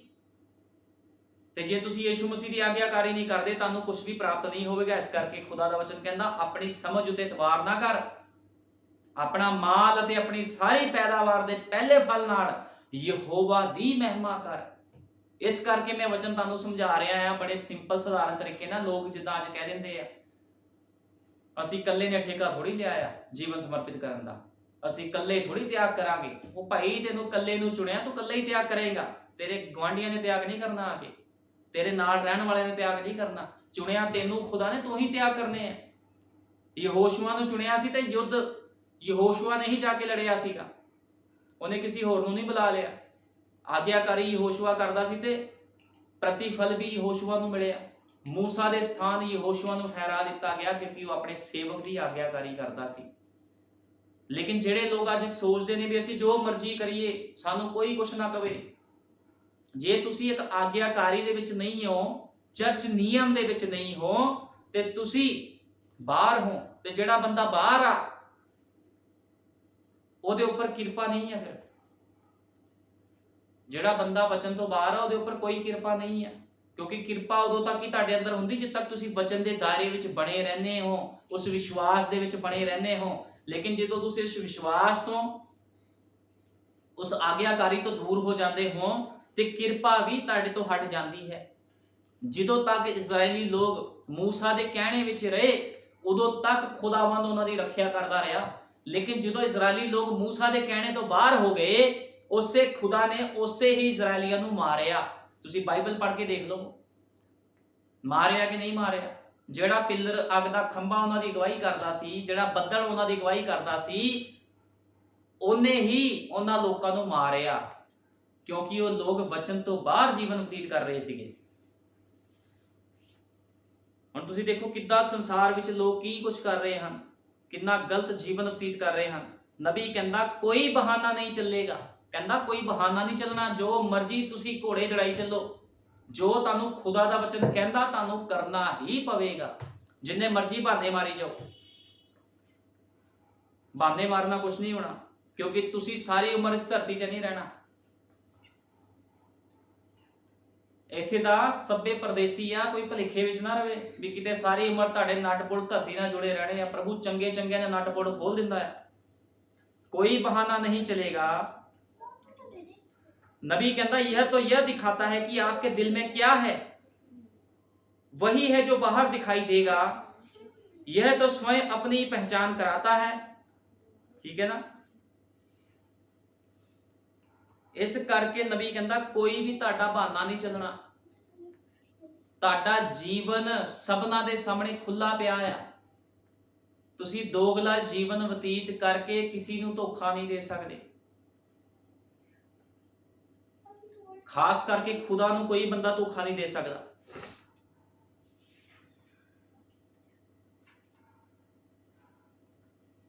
नबी कहता मैं सोचता हूं हमारी बहनें अपने कटे हुए बालों के विषय में क्या करेंगी। ਅੱਜ ਦੇਖੋ ਕਿਦਾਂ ਮਸੀਹ ਔਰਤਾਂ ਬਾਲਾਂ ਨੂੰ ਕਟਵਾ ਰਹੀਆਂ, ਹਾਲਾਂਕਿ ਬਾਈਬਲ ਵਿੱਚ ਬਾਲ ਕੱਟਣੇ ਇੱਕ ਔਰਤ ਨੂੰ ਮਨਾ ਆ।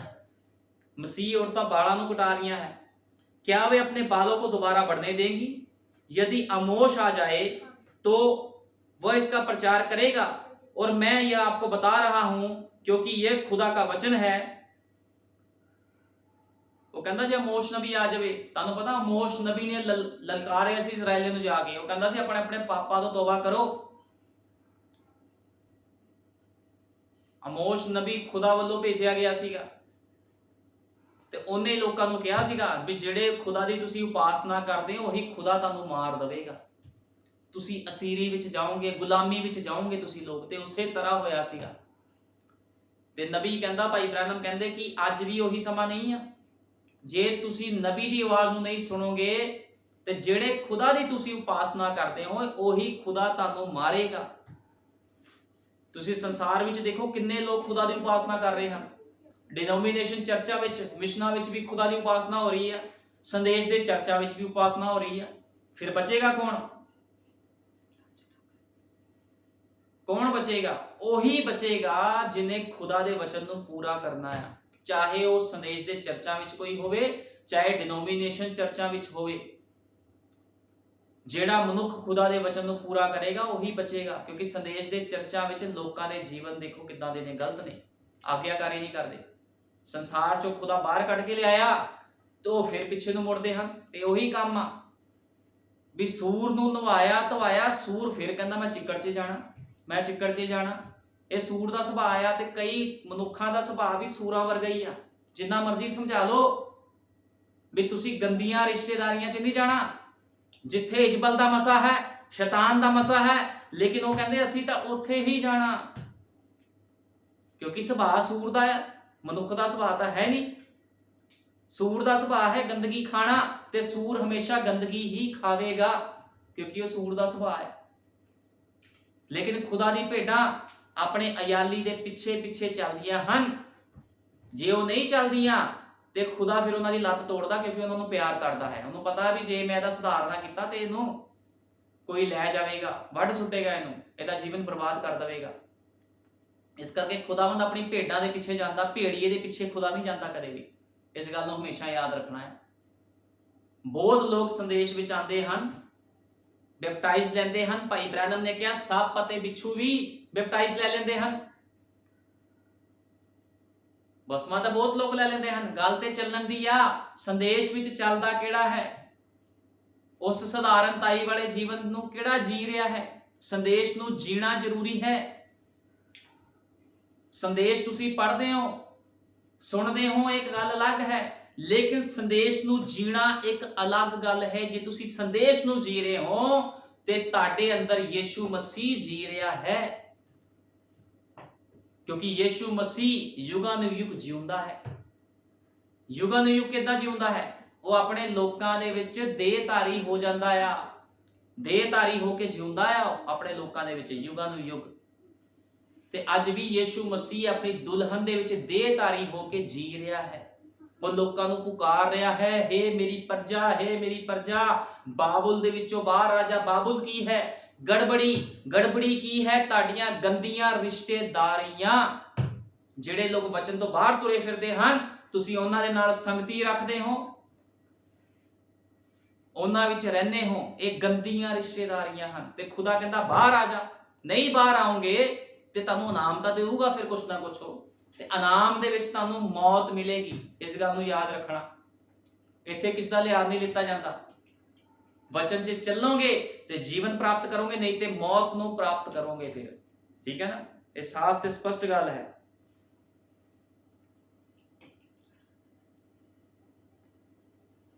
और नबी कहता पाप की मजदूरी मौत है। कहना पाप की मजदूरी मौत है। जो प्राण पाप करे वह प्राण मार डाला जाए। कहना पाप की मजदूरी की है? मौत आ। ते पाप की आ?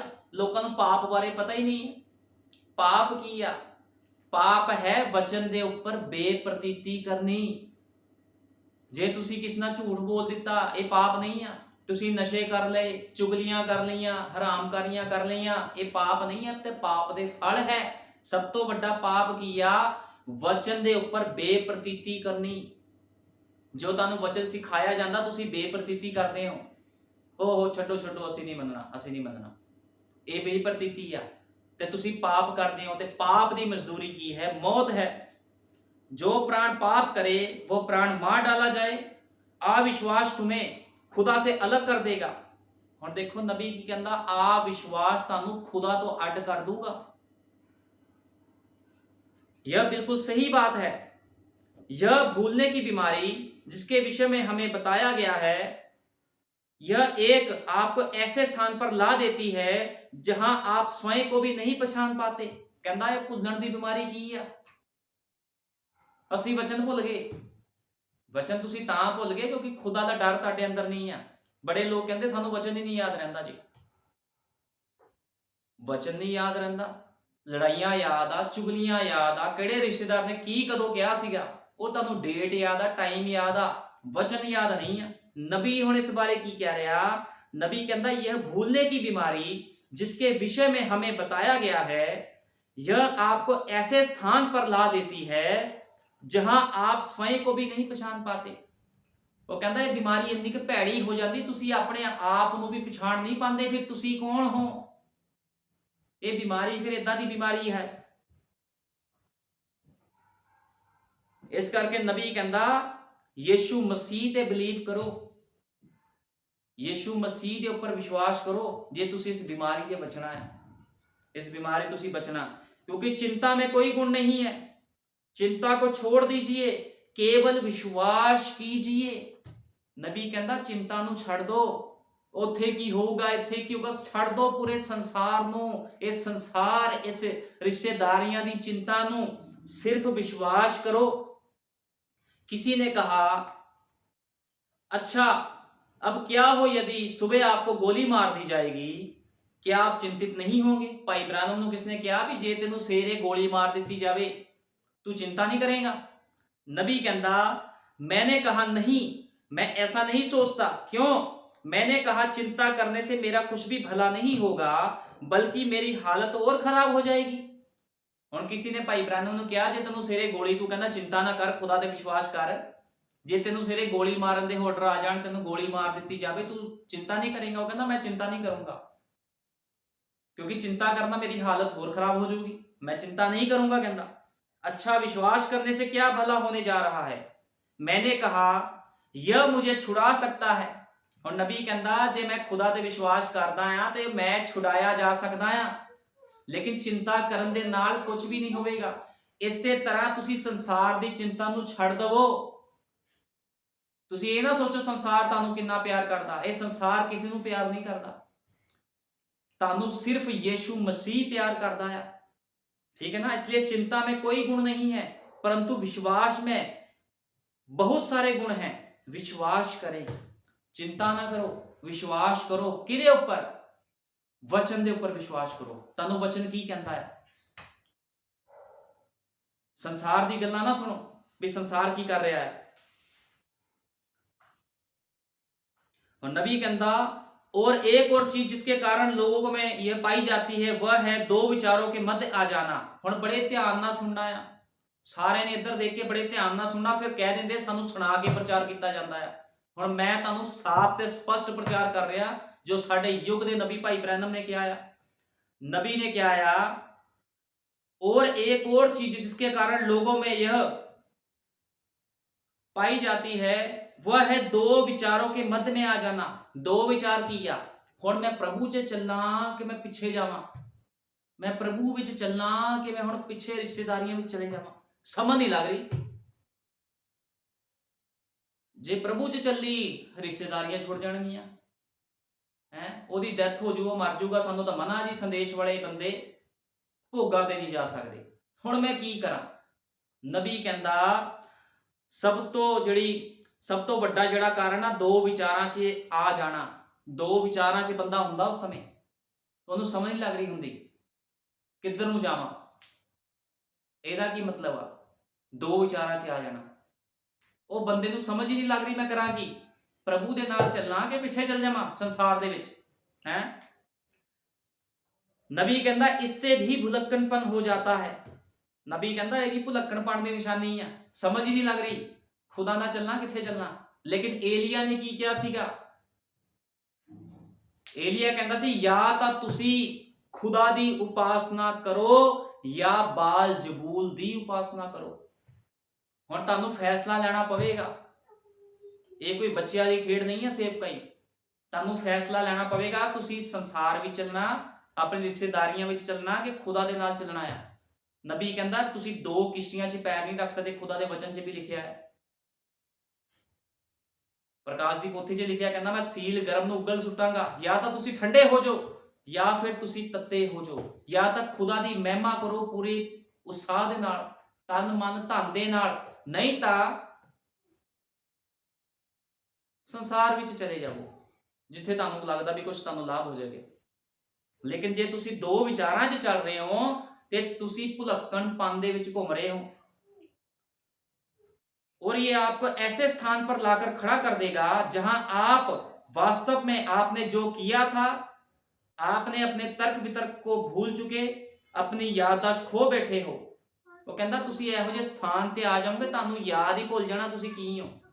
ਤੁਹਾਡੀ ਯਾਦਦਾਸ਼ਤ ਵੀ ਖੁਦਾ ਨੇ ਖਤਮ ਕਰ ਦੇਣੀ, ਤੁਹਾਨੂੰ ਯਾਦ ਹੀ ਨਹੀਂ ਰਹਿਣਾ ਕੁਝ। ठीक है ना, ਤੁਹਾਨੂੰ कुछ नहीं याद रहना। फिर आप अपना दिमाग खो बैठे हो, आप नहीं पहचानते, आप नहीं जानते आप कौन है। तुसी पछाण ही नहीं पा रहे तुसी कौन हो, ਤੁਹਾਨੂੰ ਪਛਾਣ ਹੀ ਨਹੀਂ ਹੋ ਰਹੀ ਵੀ ਮੈਂ ਖੁਦਾ ਦੀ ਬੇਟੀ ਆ ਕਿ ਮੈਂ ਕੀ ਆ, ਮੈਂ ਖੁਦਾ ਦਾ ਬੇਟਾ ਕਿ ਮੈਂ ਕੀ ਆ, ਤੁਹਾਨੂੰ ਪਛਾਣ ਹੀ ਨਹੀਂ ਹੋ ਰਹੀ ਕਿਉਂਕਿ ਤੁਹਾਡਾ ਦਿਮਾਗ ਸੰਸਾਰ ਵੱਲ ਵੀ ਆ ਤੇ ਇੱਧਰ ਵੀ ਆ। ਦੋ ਕਿਸ਼ਤੀਆਂ 'ਚ ਪੈਰ ਰੱਖਿਆ ਤੁਸੀਂ, ਤੇ ਦੋ ਕਿਸ਼ਤੀਆਂ ਵਾਲਾ ਬੰਦਾ ਕਦੇ ਵੀ ਪਾਰ ਨਹੀਂ ਹੁੰਦਾ। ਇਸ ਗੱਲ ਨੂੰ ਹਮੇਸ਼ਾ ਯਾਦ ਰੱਖਣਾ, ਜਾਂ ਤਾਂ ਖੁਦਾ ਜਾਂ ਫਿਰ ਸ਼ੈਤਾਨ, ਬਾਲ ਜਬੂਲ, ਜਿਹਦੀ ਮਰਜ਼ੀ ਉਪਾਸਨਾ ਕਰੋ। ਇਹ ਤੁਹਾਡੇ ਤੇ ਡਿਪੈਂਡ ਕਰਦਾ ਕਿਉਂਕਿ ਖੁਦਾ ਕਿਸ ਨਾਲ ਜ਼ਬਰਦਸਤੀ ਨਹੀਂ ਕਰਦਾ। ਉਹਨੇ ਆਦਮ ਤੇ ਹਵਾ ਨੂੰ ਵੀ ਆਪਣੀ ਮਰਜ਼ੀ ਤੇ ਛੱਡਿਆ ਸੀ। ਉਹਨੇ ਕਿਹਾ ਸੀ ਇਸ ਵਰਕਸ਼ ਤੋਂ ਨਹੀਂ ਖਾਣਾ, ਲੇਕਿਨ ਖੁਦਾ ਨਬੀ ਕਹਿੰਦਾ ਉਹਨਾਂ ਨੇ ਆਦਮ ਤੇ ਹਵਾ ਨੂੰ ਆਜ਼ਾਦ ਮਰਜ਼ੀ ਤੇ ਛੱਡਿਆ ਸੀ। ਅੱਜ ਖੁਦਾ ਨੇ ਵੀ ਤੁਹਾਨੂੰ ਆਜ਼ਾਦ ਮਰਜ਼ੀ ਤੇ ਛੱਡਿਆ, ਲੇਕਿਨ ਤੁਹਾਨੂੰ ਚੁਣਾਵ ਕਰਨਾ ਪੈਣਾ ਆ। ਕਦੇ ਇੱਧਰ ਆ ਗਏ ਕਦੇ ਉੱਧਰ ਚਲ ਗਏ, ਕੰਮ ਨਹੀਂ ਚੱਲਣਾ। ਜਾਂ ਤਾਂ ਖੁਦਾ ਦੀ ਉਪਾਸਨਾ ਕਰੋ ਪੂਰੇ ਤਨ ਮਨ ਧਨ ਦੇ ਨਾਲ, ਜਾਂ ਫਿਰ ਬਾਲ ਜਬੂਲ ਦੀ ਉਪਾਸਨਾ ਕਰੋ। ਜਾਂ ਤਾਂ ਖੁਦਾ ਨੂੰ ਦਸ਼ਮਾਂਸ਼ ਦਿਓ ਜਾਂ ਸ਼ੈਤਾਨਾਂ ਨੂੰ ਖਵਾਓ, ਇੱਕੋ ਹੀ ਕੰਮ ਹੋ ਸਕਦਾ। ਠੀਕ ਹੈ ਨਾ, ਜਾਂ ਤਾਂ ਤੁਹਾਡਾ ਜੀਵਨ ਖੁਦਾ ਦਾ ਹੋਵੇ ਜਾਂ ਸੰਸਾਰ ਦਾ ਹੋਵੇ। ਦੋਨਾਂ ਨੂੰ ਖੁਸ਼ ਕਰੀ ਜਾਣਾ, ਉਹਨਾਂ ਨੂੰ ਵੀ ਖੁਸ਼ ਕਰ ਲਿਆ ਜੀ, ਇੱਧਰ ਵੀ ਖੁਸ਼ ਕਰ ਦਿੰਦੇ ਆ। ਇਹ ਉਹ ਕੰਮ ਨਹੀਂ ਆ, ਇਹ ਉਹ ਲਾਈਨ ਨਹੀਂ ਆ। ਕਿਉਂਕਿ ਏਲੀਆ ਨਬੀ ਨੇ ਕਿਹਾ ਸੀ ਜਾਂ ਤਾਂ ਖੁਦਾ ਦੀ ਉਪਾਸਨਾ ਜਾਂ ਫਿਰ ਬਾਲ ਜਬੂਲ ਦੀ ਉਪਾਸਨਾ ਕਰੋ। ਜੇ ਸੰਦੇਸ਼ 'ਚ ਚੱਲਣਾ ਤੇ ਸੰਦੇਸ਼ ਦੇ ਅਨੁਸਾਰ ਤੁਹਾਡਾ ਜੀਵਨ ਹੋਵੇ, ਜੇ ਸੰਦੇਸ਼ 'ਚ ਨਹੀਂ ਚੱਲਣਾ ਤੇ ਜਿਹਨੇ ਕੱਲ ਜਾਣਾ ਉਹ ਅੱਜ ਹੀ ਇਸ ਜਗ੍ਹਾ ਤੋਂ ਜਾ ਸਕਦਾ ਆ। ਇੱਥੇ ਕਿਸੇ ਦੀ ਮਿੰਨਤਾਂ ਨਹੀਂ ਕੀਤੀਆਂ ਜਾਂਦੀਆਂ। ਠੀਕ ਹੈ ਨਾ, ਇਹ ਉਹ ਸਥਾਨ ਨਹੀਂ ਆ ਵੀ ਲੋਕਾਂ ਨੂੰ ਜੀ ਫੁੱਲੀਆਂ ਪਾਈਆਂ ਜਾਣ, ਆ ਜਾ ਆ ਜਾ ਆ ਜਾ ਆ ਜਾ ਆ ਜਾ। ਠੀਕ ਹੈ ਨਾ, ਇੱਥੇ ਬਿਜ਼ਨਸ ਨਹੀਂ ਹੁੰਦਾ ਪੈਸੇ ਦਾ ਵੀ ਜਿੰਨੀ ਭੀੜ ਇਕੱਠੀ ਹੋਊਗੀ ਉਹਨਾਂ ਪੈਸਾ ਵੱਧ ਇਕੱਠਾ ਹੋ ਜਾਊਗਾ। ਕੱਲ ਜਾਣਾ ਅੱਜ ਹੀ ਜਾਓ, ਜੇ ਜੀਣਾ ਤੇ ਵਚਨ ਦੇ ਨਾਲ ਜੀਣਾ ਆ। ਜਦੋਂ ਤੱਕ ਤੁਸੀਂ ਅਣਜਾਣ ਸੀ, ਤੁਹਾਨੂੰ ਨਹੀਂ ਪਤਾ ਸੀ ਸੰਦੇਸ਼ ਦੀ ਸੇਵਕਾਈ ਬਾਰੇ, ਸੰਦੇਸ਼ ਬਾਰੇ, ਨਿਯਮ ਕਾਨੂੰਨਾਂ ਬਾਰੇ, ਉਦੋਂ ਤੱਕ ਤੁਹਾਨੂੰ ਮਾਫੀ ਸੀ। ਲੇਕਿਨ ਅੱਜ ਤੁਹਾਨੂੰ ਪਤਾ ਲੱਗ ਗਿਆ, ਹੁਣ ਤੁਹਾਨੂੰ ਮਾਫੀ ਨਹੀਂ ਆ। ਜਦੋਂ ਕਹਿੰਦੇ ਬੱਚਾ ਵੱਡਾ ਹੁੰਦਾ ਉਹ ਦੁੱਧ ਨਹੀਂ ਪੀਂਦਾ, ਫਿਰ ਉਹ ਮਾਸ ਤੇ ਰੋਟੀ ਖਾਂਦਾ। ਹੁਣ ਕੋਈ ਵੀ ਬੱਚਾ ਨਹੀਂ ਰਿਹਾ ਵੀ ਉਹਨੂੰ ਦੁੱਧ ਹੀ ਪਿਲਾਈ ਜਾਏ ਬਈ ਬਾਰ-ਬਾਰ ਜੀ, ਕੋਈ ਗੱਲ ਨਹੀਂ ਕੋਈ ਨਹੀਂ, ਕਰੀ ਜਾ ਜੋ ਮਰਜ਼ੀ, ਘੁੰਮੀ ਜਾ ਕਦੇ ਇੱਧਰ ਕਦੇ ਉੱਧਰ। ਹੁਣ ਫੈਸਲਾ ਲੈਣ ਦਾ ਸਮਾਂ ਹੈ, ਕਿਉਂਕਿ ਜ਼ਿਆਦਾ ਸਮਾਂ ਨਹੀਂ ਬਚਿਆ। ਯਿਸੂ ਮਸੀਹ ਕਿਸੇ ਵੀ ਸਮੇਂ ਆ ਸਕਦਾ ਹੈ ਤੇ ਆਪਣੇ ਆਪ ਨੂੰ ਤੁਹਾਨੂੰ ਤਿਆਰ ਕਰਨਾ ਪੈਣਾ ਹੈ। आप अपना दिमाग खो बैठे हो, आप नहीं पहचानते, आप नहीं जानते आप कौन हैं, आप स्वयं को नहीं पहचान सकते। आप चारों ओर चल फिर सकते हैं, खा सकते हैं और सब कुछ, परंतु आप अभी भी अपने आप को पहचान नहीं सकते। ਉਹ ਕਹਿੰਦਾ ਤੁਸੀਂ ਚੱਲ ਫਿਰ ਸਕਦੇ ਹੋ ਚਾਰੇ ਪਾਸੇ, ਕਦੇ ਇੱਧਰ ਭੱਜ ਗਏ, ਕਦੇ ਇੱਧਰ ਦੌੜ ਆਏ, ਕਦੇ ਉੱਧਰ ਚਲ ਗਏ, ਕਦੇ ਇੱਧਰ ਆ ਗਏ, ਲੇਕਿਨ ਫਿਰ ਵੀ ਆਪ ਆਪਣੇ ਆਪ को पहचान नहीं, ਤੁਹਾਨੂੰ ਆਪਣੀ ਪਛਾਣ ਹੀ ਨਹੀਂ ਹੋਈ। ਕਦੇ ਸੰਸਾਰ ਵਿੱਚ, ਕਦੇ ਖੁਦਾ ਦੇ ਘਰ 'ਚ, ਕਦੇ ਸੰਸਾਰ 'ਚ, ਕਦੇ ਖੁਦਾ ਦੇ ਕੋਲ। ਕਹਿੰਦਾ ਤੁਹਾਨੂੰ ਆਪਣੀ ਪਛਾਣ ਹੀ ਨਹੀਂ ਹੋਈ, ਤੁਸੀਂ ਹੈ ਕੌਣ ਹੋ। ਤੁਸੀਂ ਖੁਦਾ ਦੇ ਬੇਟੇ ਬੇਟੀਆਂ ਹੋ ਜਾਂ ਸ਼ੈਤਾਨ ਦੇ, ਤੁਹਾਨੂੰ ਪਛਾਣ ਹੀ ਨਹੀਂ ਹੋ ਪਾ ਰਹੀ। ਜੇ ਸ਼ੈਤਾਨ ਦੇ ਹੋ ਤਾਂ ਸ਼ੈਤਾਨ ਦੇ ਕੋਲ ਜਾਓ, ਜੇ ਖੁਦਾ ਦੇ ਹੋ ਤੇ ਸਾਬਤ ਕਰੋ ਖੁਦਾ ਦੇ ਲੋਕ ਹੋ ਤੁਸੀਂ। ਕਰੋ त्याग, ਛੱਡੋ ਗੰਦੀਆਂ ਰਿਸ਼ਤੇਦਾਰੀਆਂ, ਸੰਸਾਰ ਤੋਂ ਬਾਹਰ आओ। आपके पास आपकी स्कूली शिक्षा हो सकती है, वही शिक्षा जो आपने ग्रहण की थी, परंतु आप नहीं जानते वह कहां से आई, आप नहीं जानते कि आप कौन है और कहां के हैं। यह तो भुलक्कड़पन है जैसा कि हमें बताया गया है। हो सकता तुसी पढ़े लिखे हो, तुहानू बड़ी समझ होवे, लेकिन फिर भी तुसी भुलक्कड़पन दे विच हो। ठीक है ना, इस गल नू हमेशा याद रखना है। नबी कहता आप ऐसी जगह है जहां आपको यह भुलक्कड़पन हो जाता है आप नबूकदनसर की तरह हो जाते हो। नबी कहंदा तुसी नबूकदनसर बारे किने किने पढ़िया बाइबल 'ਚ नबूकदनसर राजा सीगा जिन्ने पूरी दुनिया ਨੂੰ ਜਿੱਤਿਆ ਸੀ ਤੇ ਤੁਹਾਨੂੰ ਪਤਾ ਫਿਰ ਕੀ ਹਾਲ ਹੋਇਆ ਸੀ ਉਹਦਾ। ਜਿਹੜੇ ਕੋਈ ਬੰਦਾ ਫਿਰ ਦੋਗਲੇ ਪੰਜੇ ਚੱਲਦਾ ਆ, ਖੁਦਾ ਤੋਂ ਬਾਹਰ ਹੋ ਕੇ ਚੱਲਦਾ ਆ, ਫਿਰ ਉਹਦਾ ਹਾਲ ਕੀ ਹੁੰਦਾ ਆ। पूरी दुनिया ਨੂੰ ਜਿੱਤਣ ਵਾਲਾ नबूकदनसर जिसने अपने आप को एक बार ऊंचा उठाया था और खुदा ने उसे सोचवाया कि वह एक जानवर था और वो बाहर जंगल में रहा करता था और बैल की तरह घास खाया करता था। नबूकदनसर ਦੇ ਅੰਦਰ ਇਹੋ ਜਿਹੀ ਸੋਚ ਪਾ ਦਿੱਤੀ खुदा ने, ਉਹ ਪਾਗਲ ਹੋ ਗਿਆ। ਉਹ ਸੋਚਦਾ ਸੀ ਮੈਂ ਜਾਨਵਰ ਹਾਂ, ਉਹ ਜਾਨਵਰ ਹੈ ਤਰ੍ਹਾਂ ਸੋਚਦਾ ਸੀ मैं जानवर ਹਾਂ। ਉਹ ਘਾਹ ਫੂਸ ਖਾਂਦਾ ਸੀਗਾ, ਉਹਦੇ ਬਾਲ ਵੱਡੇ ਵੱਡੇ ਹੋ ਗਏ ਸੀ, उसका हृदय पशु के समान हो गया था। समझे, यह एक भुलक्कड़पन का रोग था क्योंकि वह भूल गया था कि वह एक राजा था। कि तुसी भी भूल चुके हो भी तुसी कौन हो।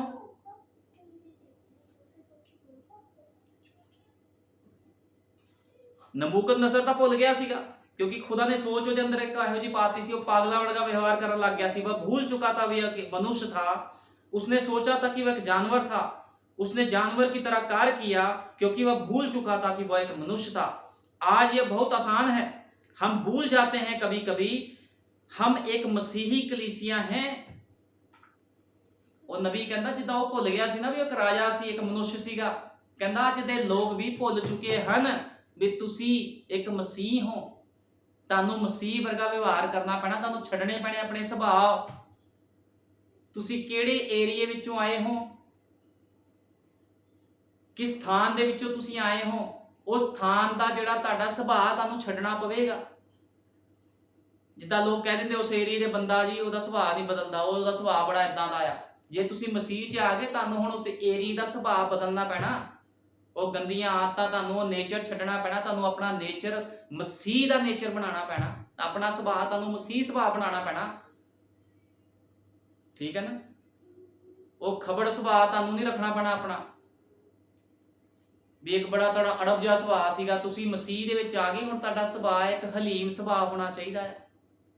ਜੇ ਤੁਸੀਂ ਇਸ ਤਰ੍ਹਾਂ ਨਹੀਂ ਹੋ ਤੇ ਨਬੀ ਕਹਿੰਦਾ ਤੁਸੀਂ ਭੁੱਲੇ ਹੋਏ ਹੋ।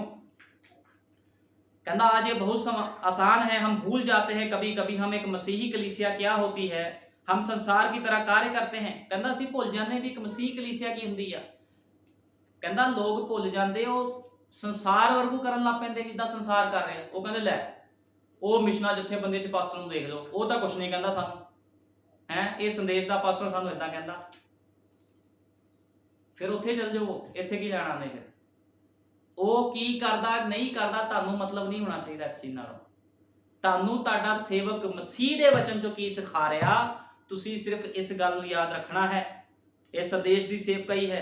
हम संसार की तरह कार्य करते हैं जो दिखाता है कि हमें आत्मिक भुलक्कड़पन हो गया है, आत्मिक भुलक्कड़पन का रोग हो गया है क्योंकि आप एक मसीह की तरह कार्य नहीं करते। जो तुसी एक मसीह वांगू कार्य ही नहीं कर रहे, तुसी संसार वरगू चली जा रहे हो अपनी मर्जी नाल। तुसी कहंदे मैं नहीं चलना नियमां कानूनां दे विच, असी हौली हौली सुधर जाएंगे। ये हौली हौली वाला समा बीत गया, हौली हौली सुधर जाएंगे। ये हौली हौली वाला समा बीत चुकिया। नबी कहंदा जे अज तुहाडे ते किरपा होई आ ते अज ही अपने जीवन नूं बदल दवो। कल दी वेट ना करो भी कोई गल नहीं हले 6 महीने हराम कारियां होर कर लांगे फिर असी अपने आप को बदलांगे। जी इन्नी छेती थोड़ी बदल सकते हैं। 6 महीने बाद जे धरती ते ना तुसी रहे फिर की करोगे। नबी कहंदा आ 6-7 फुट दा गड्ढा जदों पुट्टिया जाएगा, तुहाडी लाश नूं जदों उहदे विच वाड़ दिता जाएगा ते सब तो पहले कीड़े आके तुहाडे नक नूं चट्टणगे। तुहाडा जिहड़ा नक आ खत्म हो जाएगा स्थान दे विचों दी, तुहाडी हड्डियां दे उपरों मांस उतर जाएगा। ਤੇ ਉਹਨਾਂ ਲੋਕਾਂ ਲਈ ਕੋਈ ਆਸ ਨਹੀਂ ਆ ਜਿਹੜੇ ਖੁਦਾ ਨੂੰ ਤੁੱਛ ਸਮਝਦੇ ਆ, ਉਹਦੇ ਸੇਵਕਾਂ ਨੂੰ ਤੁੱਛ ਸਮਝਦੇ, ਉਹਦੀ ਆਗਿਆਕਾਰੀ ਨੂੰ ਤੁੱਛ ਸਮਝਦੇ ਆ। ਲੇਕਿਨ ਧੰਨ ਹੈ ਉਹ ਮਨੁੱਖ ਜੋ ਖੁਦਾ ਦਾ ਭੈ ਰੱਖਦਾ ਹੈ। ਉਹ ਪਤਾਲ ਦੇ ਵਿੱਚ ਵੀ ਕਿਉਂ ਨਾ ਹੋਵੇ, ਖੁਦਾ ਉਹਨੂੰ ਵੀ ਉੱਥੋਂ ਬਾਹਰ ਕੱਢ ਲੈਂਦਾ ਹੈ ਜਿਹੜਾ ਯਹੋਵਾ ਦਾ ਭੈ ਰੱਖਦਾ ਹੈ। ਠੀਕ ਹੈ ਨਾ, ਇਸ ਗੱਲ ਨੂੰ ਹਮੇਸ਼ਾ ਯਾਦ ਰੱਖਣਾ।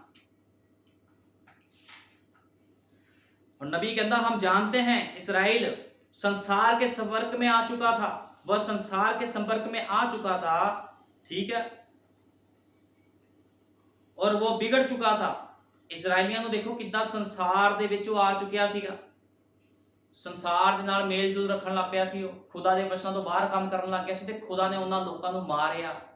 ਜਦੋਂ ਜਦੋਂ ਇਜ਼ਰਾਈਲੀਆਂ ਨੇ ਗਲਤੀ ਕੀਤੀ, ਤੁਸੀਂ ਬਾਈਬਲ ਪੜ੍ਹ ਕੇ ਦੇਖੋ, ਉਹਨਾਂ ਨੂੰ ਖੁਦਾ ਨੇ ਮਾਰਿਆ, ਗੁਲਾਮੀ ਵਿੱਚ ਭੇਜਿਆ ਉਹਨਾਂ ਨੂੰ, ਬਾਰ-ਬਾਰ ਦੁੱਖਾਂ ਵਿੱਚ ਪਾਇਆ ਵੀ ਸੁਧਰ ਜਾਣ ਸੁਧਰ ਜਾਣ, ਕਿਉਂਕਿ ਖੁਦਾ ਜਿਹਨੂੰ ਪਿਆਰ ਕਰਦਾ ਉਹਨੂੰ ਡਾਂਟਦਾ ਤੇ ਤਾੜਦਾ ਹੈ, ਲੇਕਿਨ ਜਿਹੜਾ ਸਿੱਖਿਆ ਨੂੰ ਰੱਦ ਕਰਦਾ ਹੈ, ਸਿੱਖਿਆ ਨੂੰ ਤੁੱਛ ਸਮਝਦਾ ਹੈ, ਬਾਈਬਲ ਬਿਆਨ ਕਰਦੀ ਉਹ ਹਰਾਮ ਦਾ ਆ, ਉਹ ਆਪਣੇ ਪਿਤਾ ਸ਼ੈਤਾਨ ਤੋਂ ਹੈ।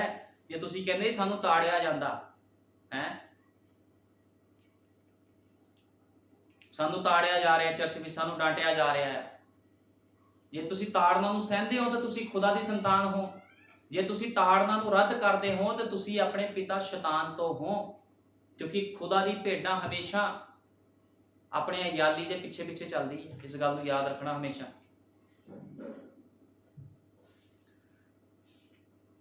नबी कहता लोग सब कुछ भूल गए हैं, वे उसकी पवित्रता को भूल चुके हैं, वे उसके नियमों को भूल चुके हैं। स्त्रियां अन्य स्त्रियों की नाई जीवन व्यतीत कर रही हैं। खुदा के लोग, खुदा की कलीसिया हमेशा से ही अलग की हुई प्रजा है। वो कहता तुसी देखो मसीह औरतां वाल, मसीह लोकां वाल, वो कहते वो भी तो उदा जीवन जींदी, मैं भी इदा जीवन जीवांगी, लेकिन खुदा दा वचन कहता आ ਭੈਣਾਂ ਦੇ ਲਈ, ਭਾਈਆਂ ਦੇ ਲਈ ਵੀ ਤੁਸੀਂ ਅੱਡ ਕੀਤੇ ਗਏ ਲੋਕ ਹੋ, ਤੁਸੀਂ ਉਹਨਾਂ ਵਰਗਾ ਜੀਵਨ ਨਹੀਂ ਜੀ ਸਕਦੇ ਜੋ ਜੀਵਨ ਮਿਸ਼ਨਾਂ ਜਥੇਬੰਦੀਆਂ ਵਿੱਚ ਜੀਆ ਜਾ ਰਿਹਾ ਹੈ, ਤੁਸੀਂ ਉਹ ਜੀਵਨ ਨਹੀਂ ਜੀ ਸਕਦੇ। ਇਹ ਸੰਦੇਸ਼ ਦਾ ਜੀਵਨ ਹੈ, ਇਹ ਪਵਿੱਤਰਤਾਈ ਦਾ ਜੀਵਨ ਹੈ, ਜੋ ਤੁਹਾਨੂੰ ਖੁਦਾ ਕਹੇਗਾ ਤੁਹਾਨੂੰ ਉਦਾਂ ਦੇ ਕੱਪੜੇ ਪਾਣੇ ਪੈਣੇ ਆ, ਠੀਕ ਹੈ ਨਾ, ਉਦਾਂ ਦਾ ਹੀ ਤੁਹਾਡਾ ਵਿਵਹਾਰ ਹੋਵੇਗਾ, ਤੁਹਾਡਾ ਸੁਭਾਅ ਹੋਵੇਗਾ ਜਿੱਦਾਂ ਖੁਦਾ ਤੁਹਾਨੂੰ ਕਹਿੰਦਾ ਆ। ਜੋ ਲੋਕ ਕਰਦੇ ਆ ਤੁਹਾਨੂੰ ਉਹਦੇ ਨਾਲ ਮਤਲਬ ਨਹੀਂ ਹੈ ਵੀ ਲੋਕ ਕੀ ਕਰਦੇ ਹਨ, ਲੋਕ ਤਾਂ ਬਹੁਤ ਕੁਝ ਬੋਲ ਰਹੇ ਹਨ, ਕਰ ਰਹੇ ਹਨ, ਤੁਹਾਨੂੰ ਲੋਕਾਂ ਦੇ ਪਿੱਛੇ ਚੱਲਣ ਦੀ ਲੋੜ ਨਹੀਂ ਆ, ਠੀਕ ਹੈ ਨਾ, ਵੀ ਲੋਕ ਕੀ ਕਰ ਰਹੇ, ਸੰਸਾਰ ਕੀ ਕਰ ਰਿਹਾ, ਸੰਸਾਰ ਪਿੱਛੇ ਨਹੀਂ ਚੱਲਣਾ, ਹਮੇਸ਼ਾ ਖੁਦਾ ਦੇ ਪਿੱਛੇ ਚੱਲਣਾ ਹੈ।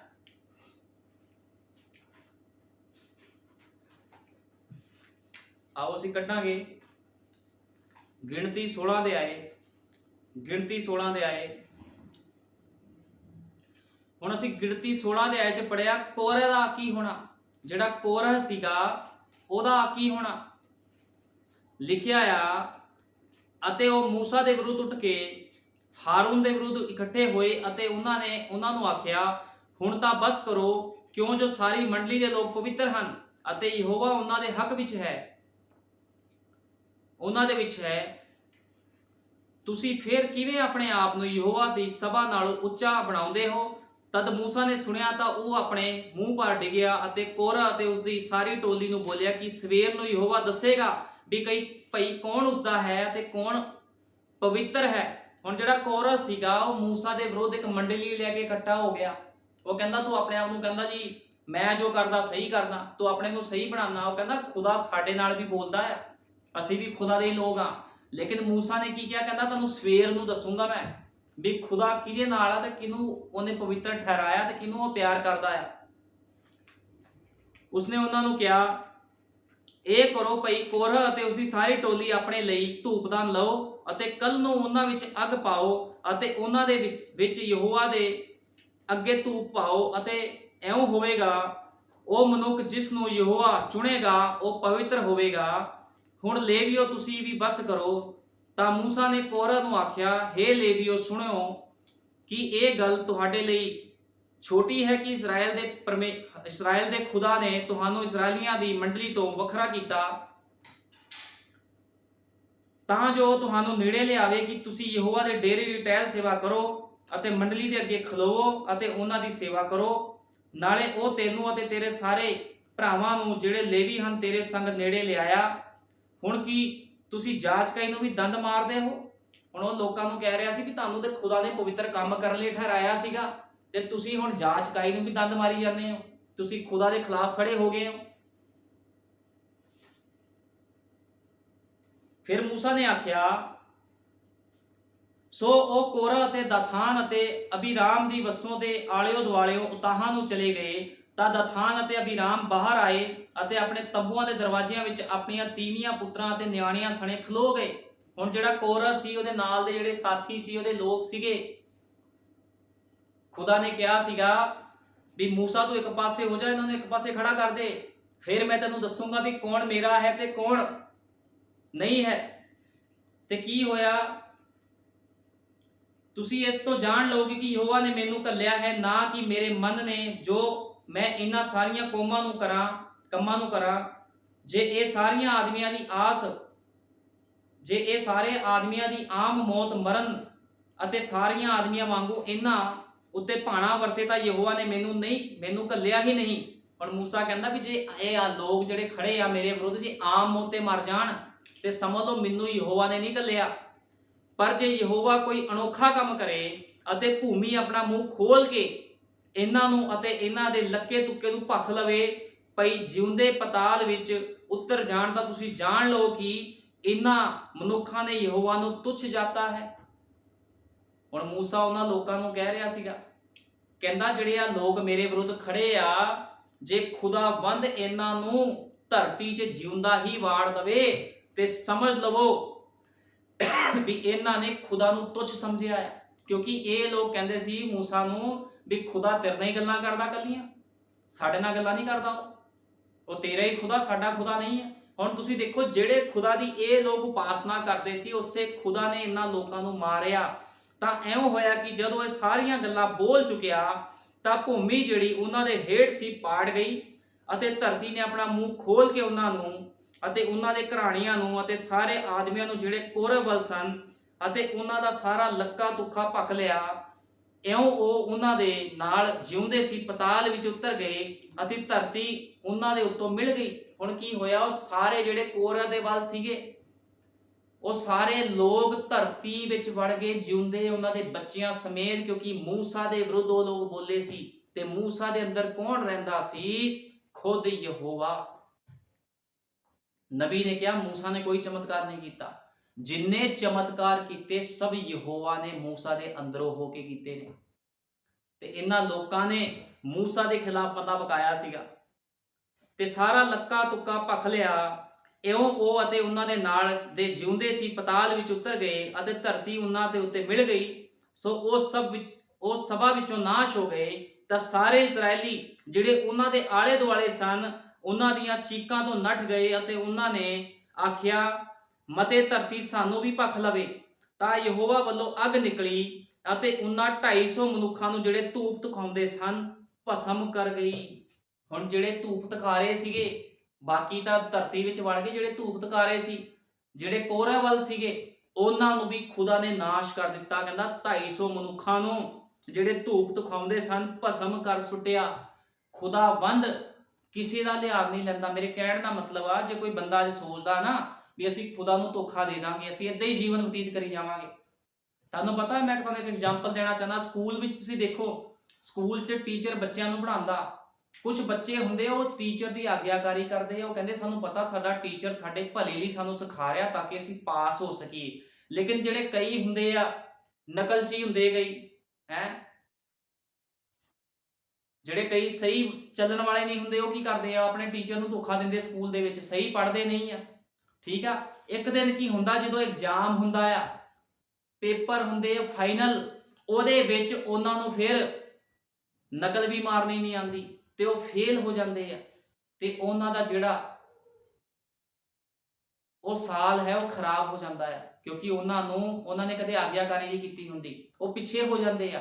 ਇਸੇ ਤਰ੍ਹਾਂ ਜੇ ਲੋਕ ਖੁਦਾ ਦੇ ਵਿੱਚ ਵੀ ਬਹੁਤ ਇਹੋ ਜਿਹੇ ਨੇ, ਉਹ ਸੋਚਦੇ ਕੋਈ ਗੱਲ ਨਹੀਂ ਅਸੀਂ ਵੀ ਪਾਸ ਹੋ ਜਾਵਾਂਗੇ। ਕਲਾਸ ਦੇ ਵਿੱਚ ਆਉਣ ਦੇ ਨਾਲ ਤੁਸੀਂ ਪਾਸ ਨਹੀਂ ਹੋ ਜਾਓਗੇ, ਚਰਚ ਵਿੱਚ ਆਉਣ ਦੇ ਨਾਲ ਤੁਸੀਂ ਪਾਸ ਨਹੀਂ ਹੋ ਜਾਓਗੇ। ਕਿਉਂਕਿ ਟੀਚਰ ਕੀ ਕਰਦਾ ਸਕੂਲ ਦੇ ਵਿੱਚ, ਸਾਰਿਆਂ ਨੂੰ ਸਿਖਾਉਂਦਾ, ਜਿੰਨੇ ਸਟੂਡੈਂਟ ਹੁੰਦੇ ਸਾਰਿਆਂ ਨੂੰ ਸਿਖਾਉਂਦਾ। ਲੇਕਿਨ ਪਾਸ ਕੌਣ ਹੁੰਦਾ? ਪਾਸ ਉਹੀ ਹੁੰਦਾ ਜਿਹੜਾ ਆਗਿਆਕਾਰੀ ਕਰਦਾ, ਉਹ ਆਪਣੇ ਹਿਰਦੇ 'ਚ ਬਿਠਾ ਲੈਂਦਾ ਹੈ ਉਹਨਾਂ ਚੀਜ਼ਾਂ ਨੂੰ, ਵੀ ਮੈਨੂੰ ਆਹ ਚੀਜ਼ ਸਿਖਾਈ ਗਈ ਆ। ਇਸੇ ਤਰ੍ਹਾਂ ਜੇ ਤੁਹਾਨੂੰ ਚਰਚ ਵਿੱਚ ਇੱਕ ਸੇਵਕ ਸਿਖਾ ਰਿਹਾ ਆ, ਤੁਸੀਂ ਆਪਣੇ ਹਿਰਦੇ ਵਿੱਚ ਬਿਠਾ ਲਵੋ ਵੀ ਜੋ ਮੇਰੇ ਸੇਵਕ ਨੇ ਕਿਹਾ ਆ ਸੱਚ ਹੈ, ਆਮੀਨ ਹੈ, ਮੈਂ ਮੰਨੂੰਗਾ, ਮੈਂ ਚੱਲੂੰਗਾ, ਚਾਹੇ ਜੋ ਮਰਜ਼ੀ ਕਿਉਂ ਨਾ ਹੋ ਜਾਵੇ। ਤੇ ਉਹ ਬੱਚਾ ਕਦੇ ਫੇਲ ਨਹੀਂ ਹੁੰਦਾ। ਇਸੇ ਤਰ੍ਹਾਂ ਉਹ ਵਿਸ਼ਵਾਸੀ ਭੈਣ ਭਾਈ ਕਦੇ ਫੇਲ ਨਹੀਂ ਹੋਵੇਗਾ ਜਿਹੜਾ ਆਪਣੇ ਸੇਵਕ ਦੀ ਆਗਿਆਕਾਰੀ ਕਰਦਾ। ਲੇਕਿਨ ਤੁਸੀਂ ਦੇਖਿਆ ਕਈ ਬੱਚੇ ਕੀ ਕਰਦੇ ਆ, ਟੀਚਰ ਉਹਨੂੰ ਪੁੱਛਦਾ ਤੂੰ ਸਕੂਲ ਨਹੀਂ ਆਇਆ, ਉਹ ਜੀ ਮੇਰੀ ਦਾਦੀ ਦੀ ਡੈਥ ਹੋ ਗਈ ਸੀ, ਮੇਰੇ ਰਿਸ਼ਤੇਦਾਰਾਂ ਦੀ ਡੈਥ ਹੋ ਗਈ ਸੀ, ਉੱਥੇ ਵਿਆਹ ਸੀ ਮੈਂ ਉੱਥੇ ਚਲ ਗਿਆ, ਉੱਥੇ ਸ਼ਾਦੀ ਸੀ ਮੈਂ ਉੱਥੇ ਚਲ ਗਿਆ, ਉੱਥੇ ਪਾਰਟੀ ਸੀ ਮੈਂ ਉੱਥੇ ਚਲ ਗਿਆ। ਇਸੇ ਤਰ੍ਹਾਂ ਮਸੀਹ ਜੀਵਨ ਦੇ ਵਿੱਚ ਵੀ ਹੈ। ਜੇ ਤੁਸੀਂ ਸੰਦੇਸ਼ ਦੀ ਸੇਵਕਾਈ ਵਿੱਚ ਚੱਲ ਰਹੇ ਹੋ, ਜੇ ਤੁਸੀਂ ਕਹਿੰਦੇ ਆ ਜੀ ਅੱਜ ਉੱਥੇ ਵਿਆਹ ਆ ਜੀ ਮੈਂ ਉੱਥੇ ਚੱਲਿਆ, ਮੇਰੇ ਕੋਲ ਹੀ ਸੰਦੇਸ਼ ਤੇ ਚੱਲ ਹੁੰਦਾ, ਉੱਥੇ ਮਰਗ ਹੋ ਗਈ ਜੀ ਮੈਂ ਤਾਂ ਭੋਗ ਤੇ ਜਾਣਾ ਹੈ, ਮੈਂ ਰਿਸ਼ਤੇਦਾਰੀ ਨਹੀਂ ਛੱਡ ਸਕਦਾ, ਫਿਰ ਤੁਸੀਂ ਮਸੀਹ ਜੀਵਨ ਵਿੱਚ ਫੇਲ ਹੋ। ਤੁਹਾਨੂੰ ਆਤਮਿਕ ਭੁਲੱਕੜਪਨ ਦੀ ਬਿਮਾਰੀ ਦਾ ਰੋਗ ਹੈ ਜਿਹਦਾ ਕੋਈ ਇਲਾਜ ਨਹੀਂ ਆ। ਫਿਰ ਇਹਦਾ ਇੱਕੋ ਹੀ ਇਲਾਜ ਹੈ ਮੌਤ। ਜੇ ਤੁਸੀਂ ਆਪਣਾ ਜੀਵਨ ਸਹੀ ਤਰੀਕੇ ਨਾਲ ਲੈ ਕੇ ਨਹੀਂ ਚੱਲੋਗੇ ਤੁਸੀਂ ਵੀ ਮਾਰੇ ਜਾਓਗੇ। ਜਦੋਂ ਕੋਰਹ ਮੂਸਾ ਦੇ ਖਿਲਾਫ ਹੋਇਆ, ਉਹਦੇ ਆਕੀ ਹੋਇਆ, ਤੇ ਖੁਦਾ ਨੇ ਕੀ ਦਿੱਤਾ ਉਹਨੂੰ? ਉਹ ਵੀ ਤਾਂ ਖੁਦਾ ਦੀ ਉਪਾਸਨਾ ਕਰਦਾ ਸੀ, ਉਹ ਵੀ ਤਾਂ ਇਜ਼ਰਾਈਲੀ ਲੋਕ ਸੀਗੇ। ਖੁਦਾ ਨੇ ਉਹਨੂੰ ਮੌਤ ਦਿੱਤੀ, ਜਿਉਂਦੇ ਹੀ ਆਪਣੇ ਪਰਿਵਾਰ ਸਮੇਤ ਉਹ ਸਭ ਧਰਤੀ ਵਿੱਚ ਚਲੇ ਗਏ। ਤੇ ਤੁਹਾਨੂੰ ਪਤਾ ਇੱਕ ਸਮਾਂ ਆਵੇਗਾ ਜਦੋਂ ਯੀਸ਼ੂ ਮਸੀਹ ਸਿੰਘਾਸਨ ਤੇ ਬੈਠੇਗਾ ਤੇ ਲੋਕ ਕਹਿਣਗੇ ਪ੍ਰਭੂ ਜੀ ਅਸੀਂ ਤੇਰੇ ਨਾਮ 'ਚ ਆਹ ਕੀਤਾ, ਅਸੀਂ ਤੇਰੇ ਨਾਮ 'ਚ ਆਹ ਕੀਤਾ, ਅਸੀਂ ਵੀ ਤਾਂ ਚੱਲਦੇ ਸੀ, ਅਸੀਂ ਵੀ ਤਾਂ ਤੇਰੇ ਚਰਚ ਜਾਂਦੇ ਸੀ, ਦਾਨ ਦਸ਼ਮਾਨ ਦਿੰਦੇ, ਸਭ ਕੁਝ ਕਰਦੇ ਸੀ। ਤੇ ਪ੍ਰਭੂ ਕੀ ਕਹੇਗਾ? ਪ੍ਰਭੂ ਕਹੇਗਾ ਹੇ ਬੁਰਿਆਰੋ ਮੈਂ ਤੁਹਾਨੂੰ ਜਾਣਦਾ ਨਹੀਂ, ਤੁਸੀਂ ਕੌਣ ਹੋ? ਫਿਰ ਪ੍ਰਭੂ ਉਹਨਾਂ ਨੂੰ ਕੀ ਕਰੇਗਾ? ਜਿੱਦਾਂ ਕੋਰਹ ਧਰਤੀ ਦੇ ਨੀਚੇ ਚਲਾ ਗਿਆ ਸੀਗਾ, ਉਸੇ ਤਰ੍ਹਾਂ ਇਹ ਲੋਕ ਵੀ ਬਲਦੀ ਹੋਈ ਭੱਠੀ ਵਿੱਚ ਚਲੇ ਜਾਣਗੇ, ਅੱਗ ਦੀ ਭੱਠੀ ਵਿੱਚ, ਉਸ ਨਰਕ ਦੀ ਅੱਗ ਵਿੱਚ ਚਲੇ ਜਾਣਗੇ ਲੋਕ, ਤੇ ਦੁਬਾਰਾ ਕਦੇ ਵੀ ਖੁਦਾ ਨੂੰ ਵੇਖਣਗੇ ਨਹੀਂ। ਇਸ ਕਰਕੇ ਆਪਣੇ ਆਪਣੇ ਜੀਵਨਾਂ ਨੂੰ ਸੁਧਾਰੋ, ਠੀਕ ਹੈ ਨਾ। ਜੇ ਤੁਸੀਂ ਆਪਣੇ ਜੀਵਨ ਨਹੀਂ ਸੁਧਾਰਦੇ ਤੇ ਜ਼ਰੂਰ ਹੈ ਇਨਾਮ ਦੇ ਵਿੱਚ ਤੁਹਾਨੂੰ ਮੌਤ ਮਿਲੇ। ਲੇਕਿਨ ਜਿਹੜਾ ਬੰਦਾ ਆਪਣੇ ਜੀਵਨ ਨੂੰ ਸੁਧਾਰ ਕੇ ਸੰਦੇਸ਼ ਦੀ ਸੇਵਕਾਈ ਵਿੱਚ ਚੱਲੇਗਾ, ਆਪਣੇ ਸੇਵਕ ਦੀ ਆਗਿਆਕਾਰੀ ਕਰੇਗਾ, ਵਚਨ ਦੇ ਨਾਲ ਜੀਵਨ ਬਤੀਤ ਕਰੇਗਾ, ਉਹ ਰੈਪਚਰ ਨੂੰ ਪ੍ਰਾਪਤ ਕਰੇਗਾ। ਇਹ ਕੋਈ ਮਜ਼ਾਕ ਨਹੀਂ ਹੈ ਰੈਪਚਰ ਵੀ ਚਰਚ ਆ ਗਏ ਜੀ ਤਾਲੀਆਂ ਮਾਰ ਲੀਆਂ ਐ ਕਰਕੇ ਰੈਪਚਰ ਹੋ ਜਾਊਗਾ, ਦਸ਼ਮਾਂਸ਼ ਦੇਤਾ 1000 ਰੁਪਈਆ ਤਾਂ ਤੁਹਾਡਾ ਰੈਪਚਰ ਹੋ ਜਾਵੇਗਾ ਹੈ। ਸਮਰਪਿਤ ਜੀਵਨ, ਸਮਰਪਿਤ ਜੀਵਨ ਦਾ ਮਤਲਬ ਕੱਲਾ ਪੈਸਾ ਨਹੀਂ ਆ ਵੀ ਤੁਸੀਂ ਪੈਸਾ ਦੇ ਦੋਗੇ। ਸਮਰਪਿਤ ਜੀਵਨ ਦਾ ਮਤਲਬ ਹੈ ਤਨ ਮਨ ਤੇ ਧਨ ਪੂਰੇ ਦਾ ਪੂਰਾ ਪ੍ਰਭੂ ਨੂੰ ਨਿਸ਼ਾਵਰ ਕਰਨਾ ਪੈਣਾ। ਇਹ ਨਹੀਂ ਵੀ ਕੱਲਾ ਪੈਸਾ ਦੇ ਕੇ ਬਚ ਜਾਓਗੇ ਜਾਂ ਕਹੋਗੇ ਪੈਸਾ ਨਹੀਂ ਦੇਣਾ ਜੀ ਬਸ ਚਰਚ ਆ ਕੇ ਬਥੇਰਾ। ਪੂਰੀ ਤਰ੍ਹਾਂ ਜੀਵਨ ਸਮਰਪਿਤ, ਵਚਨ ਦੇ ਵਿੱਚ ਵੀ ਪਰਫੈਕਟ, ਪੈਸੇ ਵਿੱਚ ਵੀ ਪਰਫੈਕਟ, ਤੇ ਤੁਹਾਡਾ ਮਨ ਵੀ ਖੁਦਾ ਨੂੰ ਪਰਫੈਕਟ ਹੋਣਾ ਚਾਹੀਦਾ। ਤਨ ਮਨ ਤੇ ਧਨ ਦੇ ਨਾਲ ਉਹਦੀ ਉਪਾਸਨਾ ਕਰੋਗੇ ਤਾਂ ਬਚਾਅ ਆ, ਕਿਸੇ ਭੁਲੇਖੇ 'ਚ ਨਾ ਕੋਈ ਰਵੇ। ਪੂਰੀ ਤਰ੍ਹਾਂ ਜੀਵਨ ਸਮਰਪਿਤ ਕਰਨ ਵਾਲਾ ਹੀ ਰੈਪਚਰ ਵਿੱਚ ਜਾਵੇਗਾ। ਸੰਸਾਰ ਤੋਂ ਮਰਨਾ ਪੈਣਾ, ਕਹਿੰਦੇ ਜਿੱਦ ਤੱਕ ਕੋਈ ਸੰਸਾਰ ਤੋਂ ਮਰਦਾ ਨਹੀਂ ਆ ਉਹ ਫਲ ਲੈ ਕੇ ਨਹੀਂ ਆਂਦਾ। ਜੇ ਤੁਹਾਡੇ ਜੀਵਨ 'ਚ ਫਲ ਨਹੀਂ ਆ ਰਹੇ, ਇਹਦਾ ਮਤਲਬ ਤੁਸੀਂ ਸੰਸਾਰ ਤੋਂ ਮਰੇ ਹੋਏ ਨਹੀਂ ਆ। ਜੇ ਤੁਹਾਡੇ ਅੰਦਰ ਮਸੀਹ ਨਹੀਂ ਬੋਲਦਾ, ਤੁਹਾਡੇ ਅੰਦਰ ਮਸੀਹ ਘੁੰਮ ਫਿਰ ਨਹੀਂ ਰਿਹਾ, ਤੇ ਲੋਕ ਤੁਹਾਡੇ ਤੋਂ ਨਫ਼ਰਤ ਨਹੀਂ ਕਰ ਰਹੇ, ਤੇ ਇਹਦਾ ਮਤਲਬ ਤੁਸੀਂ ਮਰੇ ਹੋਏ ਨਹੀਂ ਹੋ। ਇਸ ਕਰਕੇ ਦੇਖੋ ਕੋਰਹ ਦਾ ਕੀ ਹਾਲ ਹੋਇਆ ਸੀਗਾ, ਜਿਹਨੇ ਮੂਸਾ ਦੇ ਖਿਲਾਫ ਬੋਲਿਆ ਤੇ ਮੌਤ ਨੇ ਉਹਨੂੰ ਭਖ ਲਿਆ। ਇਸ ਕਰਕੇ ਹਮੇਸ਼ਾ ਆਪਣੇ ਸੇਵਕ ਦੀ ਆਗਿਆਕਾਰੀ ਕਰੋ, ਕਦੇ ਵੀ ਉਹਦੇ ਖਿਲਾਫ ਬੁੜਬੁੜਾਓ ਨਾ।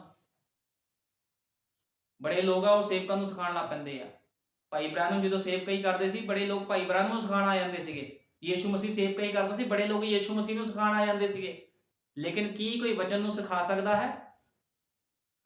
ਵਚਨ ਤੇ ਖੁਦ ਲੋਕਾਂ ਨੂੰ ਜੀਵਨ ਦੇਣ ਆਇਆ ਹੈ, ਠੀਕ ਹੈ ਨਾ। ਇਸ ਕਰਕੇ ਖੁਦਾ ਦੇ ਵਚਨ 'ਚ ਲਿਖਿਆ ਨਾ ਕੋਈ ਬਿੰਦੀ ਜਾਂ ਟਿੱਪੀ ਟਾਲੇ। ਇਹਦੀ ਬਿੰਦੀ ਟਿੱਪੀ ਤੁਸੀਂ ਟਾਲ ਨਹੀਂ ਸਕਦੇ। ਜਦੋਂ ਕੋਈ ਬੰਦਾ ਸੋਚਦਾ ਵੀ ਮੈਂ ਸੰਦੇਸ਼ 'ਚ ਆ, ਸ਼ਾਇਦ ਮੈਂ ਮਿਸ਼ਨਾਂ ਵਿੱਚੋਂ ਆ ਗਿਆ, ਮੈਂ ਸੰਦੇਸ਼ 'ਚ ਆ ਗਿਆ, ਮੈਂ ਬਚ ਗਿਆ, ਜੇ ਤੁਸੀਂ ਵਚਨ ਨੂੰ ਪੂਰਾ ਨਹੀਂ ਕਰ ਰਹੇ ਤਾਂ ਤੁਸੀਂ ਵੀ ਉਹੀ ਹੋ ਫਿਰ ਜੋ ਉਹ ਨੇ। ਕੋਈ ਫਰਕ ਨਹੀਂ ਤੁਹਾਡੇ ਵਿੱਚ ਤੇ ਉਹਨਾਂ ਵਿੱਚ, ਕਿਉਂਕਿ ਉਹ ਵੀ ਵਚਨ ਨੂੰ ਟਾਲ ਰਹੇ ਆ। ਉਹਨਾਂ ਤੋਂ ਪਤਾ ਨਹੀਂ ਹੈਗਾ, ਚਲੋ ਉਹ ਤਾਂ ਵਚਨ ਨੂੰ ਟਾਲ ਦਿੰਦੇ ਆ, ਉਹਨਾਂ ਨੂੰ ਪੂਰੀ ਸਮਝ ਨਹੀਂ ਹੈ। ਤੁਹਾਨੂੰ ਤਾਂ ਸਾਰੀ ਸਮਝ ਦੇ ਦਿੱਤੀ ਗਈ, ਸੁਰਮਾ ਦੇ ਦਿੱਤੀ ਗਿਆ, ਫਿਰ ਤੁਸੀਂ ਕਹਿੰਦੇ ਮੈਂ ਵਚਨ ਤੇ ਨਹੀਂ ਚੱਲ ਸਕਦਾ, ਮੈਂ ਵਚਨ ਤੇ ਨਹੀਂ ਚੱਲ ਸਕਦੀ। ਤੇ ਬਾਈਬਲ 'ਚ ਲਿਖਿਆ ਜਿਹੜਾ ਵਧੀਕ ਜਾਣਦਾ ਉਹਨੂੰ ਵਧੀਕ ਸਜ਼ਾ ਵੀ ਦਿੱਤੀ ਜਾਵੇਗੀ। ਇਸ ਕਰਕੇ ਤੁਸੀਂ ਆਪਣੇ ਜ਼ਿੰਮੇਵਾਰ ਆਪ ਹੋ, ਇਸ ਗੱਲ ਨੂੰ ਯਾਦ ਰੱਖਣਾ ਆ, ਠੀਕ ਹੈ ਨਾ। ਤੁਹਾਡਾ ਜੀਵਨ ਤੁਹਾਡੇ ਹੱਥਾਂ ਵਿੱਚ ਹੈ, ਤੁਸੀਂ ਜੀਵਨ ਲੈਣਾ ਮੌਤ ਲੈਣੀ ਆ, ਇਹ ਨਿਰਣਾ ਤੁਸੀਂ ਲੈਣਾ ਆ, ਕਿਉਂਕਿ ਤੁਸੀਂ ਆਜ਼ਾਦ ਮਰਜ਼ੀ ਤੇ ਛੱਡੇ ਗਏ ਹੋ। ਕਿਸ ਨਾਲ ਕੋਈ ਜ਼ਬਰਦਸਤੀ ਨਹੀਂ ਹੈ ਇੱਥੇ। ਜ਼ਬਰਦਸਤੀ ਕਿਸ ਨੂੰ ਸੰਦੇਸ਼ੀ ਨਹੀਂ ਬਣਾਇਆ ਜਾਂਦਾ ਵੀ ਜ਼ਬਰਦਸਤੀ ਤੂੰ ਸੰਦੇਸ਼ ਵਾਲਾ ਭਾਈ ਬਣ ਜਾ, ਸੰਦੇਸ਼ ਵਾਲੀ ਭੈਣ ਬਣ ਜਾ। ਆਪਣੇ ਆਪਣੇ ਜੀਵਨਾਂ ਨੂੰ ਸੁਧਾਰੋ, ਜੇ ਵਚਨ ਵਿੱਚ ਚੱਲਣਾ, ਜੇ ਜੀਵਨ ਪ੍ਰਾਪਤ ਕਰਨਾ, ਜੇ ਨਹੀਂ ਜੀਵਨ ਲੈਣਾ ਫਿਰ ਭੱਜੇ ਫਿਰੋ ਜਿੱਥੇ ਮਰਜ਼ੀ, ਕਿਉਂਕਿ ਕੋਈ ਇੱਕ ਵਾਰੀ ਸਮਝਾਵੇਗਾ, 2 ਵਾਰ ਸਮਝਾਵੇਗਾ, ਬਾਰ-ਬਾਰ ਨਹੀਂ ਸਮਝਾਇਆ ਜਾਂਦਾ। 120 ਸਾਲ ਨੂੰ ਉਹਨੇ ਪ੍ਰਚਾਰ ਕੀਤਾ, ਲੋਕਾਂ ਨੂੰ ਸਮਝਾਉਂਦਾ ਰਿਹਾ, ਲੇਕਿਨ ਜਦੋਂ 120 ਸਾਲ ਪੂਰੇ ਹੋਏ ਤੇ ਪ੍ਰਭੂ ਨੇ ਕੀ ਕਿਹਾ, ਕਮ ਅੰਦਰ ਆ ਜਾਓ। ਉਹਨਾਂ ਨੂੰ ਅੰਦਰ ਬੁਲਾਇਆ ਤੇ ਦਰਵਾਜ਼ਾ ਬੰਦ ਕਰ ਦਿੱਤਾ, ਕਿਉਂਕਿ ਯੀਸ਼ੂ ਮਸੀਹ ਯਹੋਵਾ ਉਸ ਸਮੇਂ ਕਿਸ਼ਤੀ ਦੇ ਅੰਦਰ ਸੀਗਾ।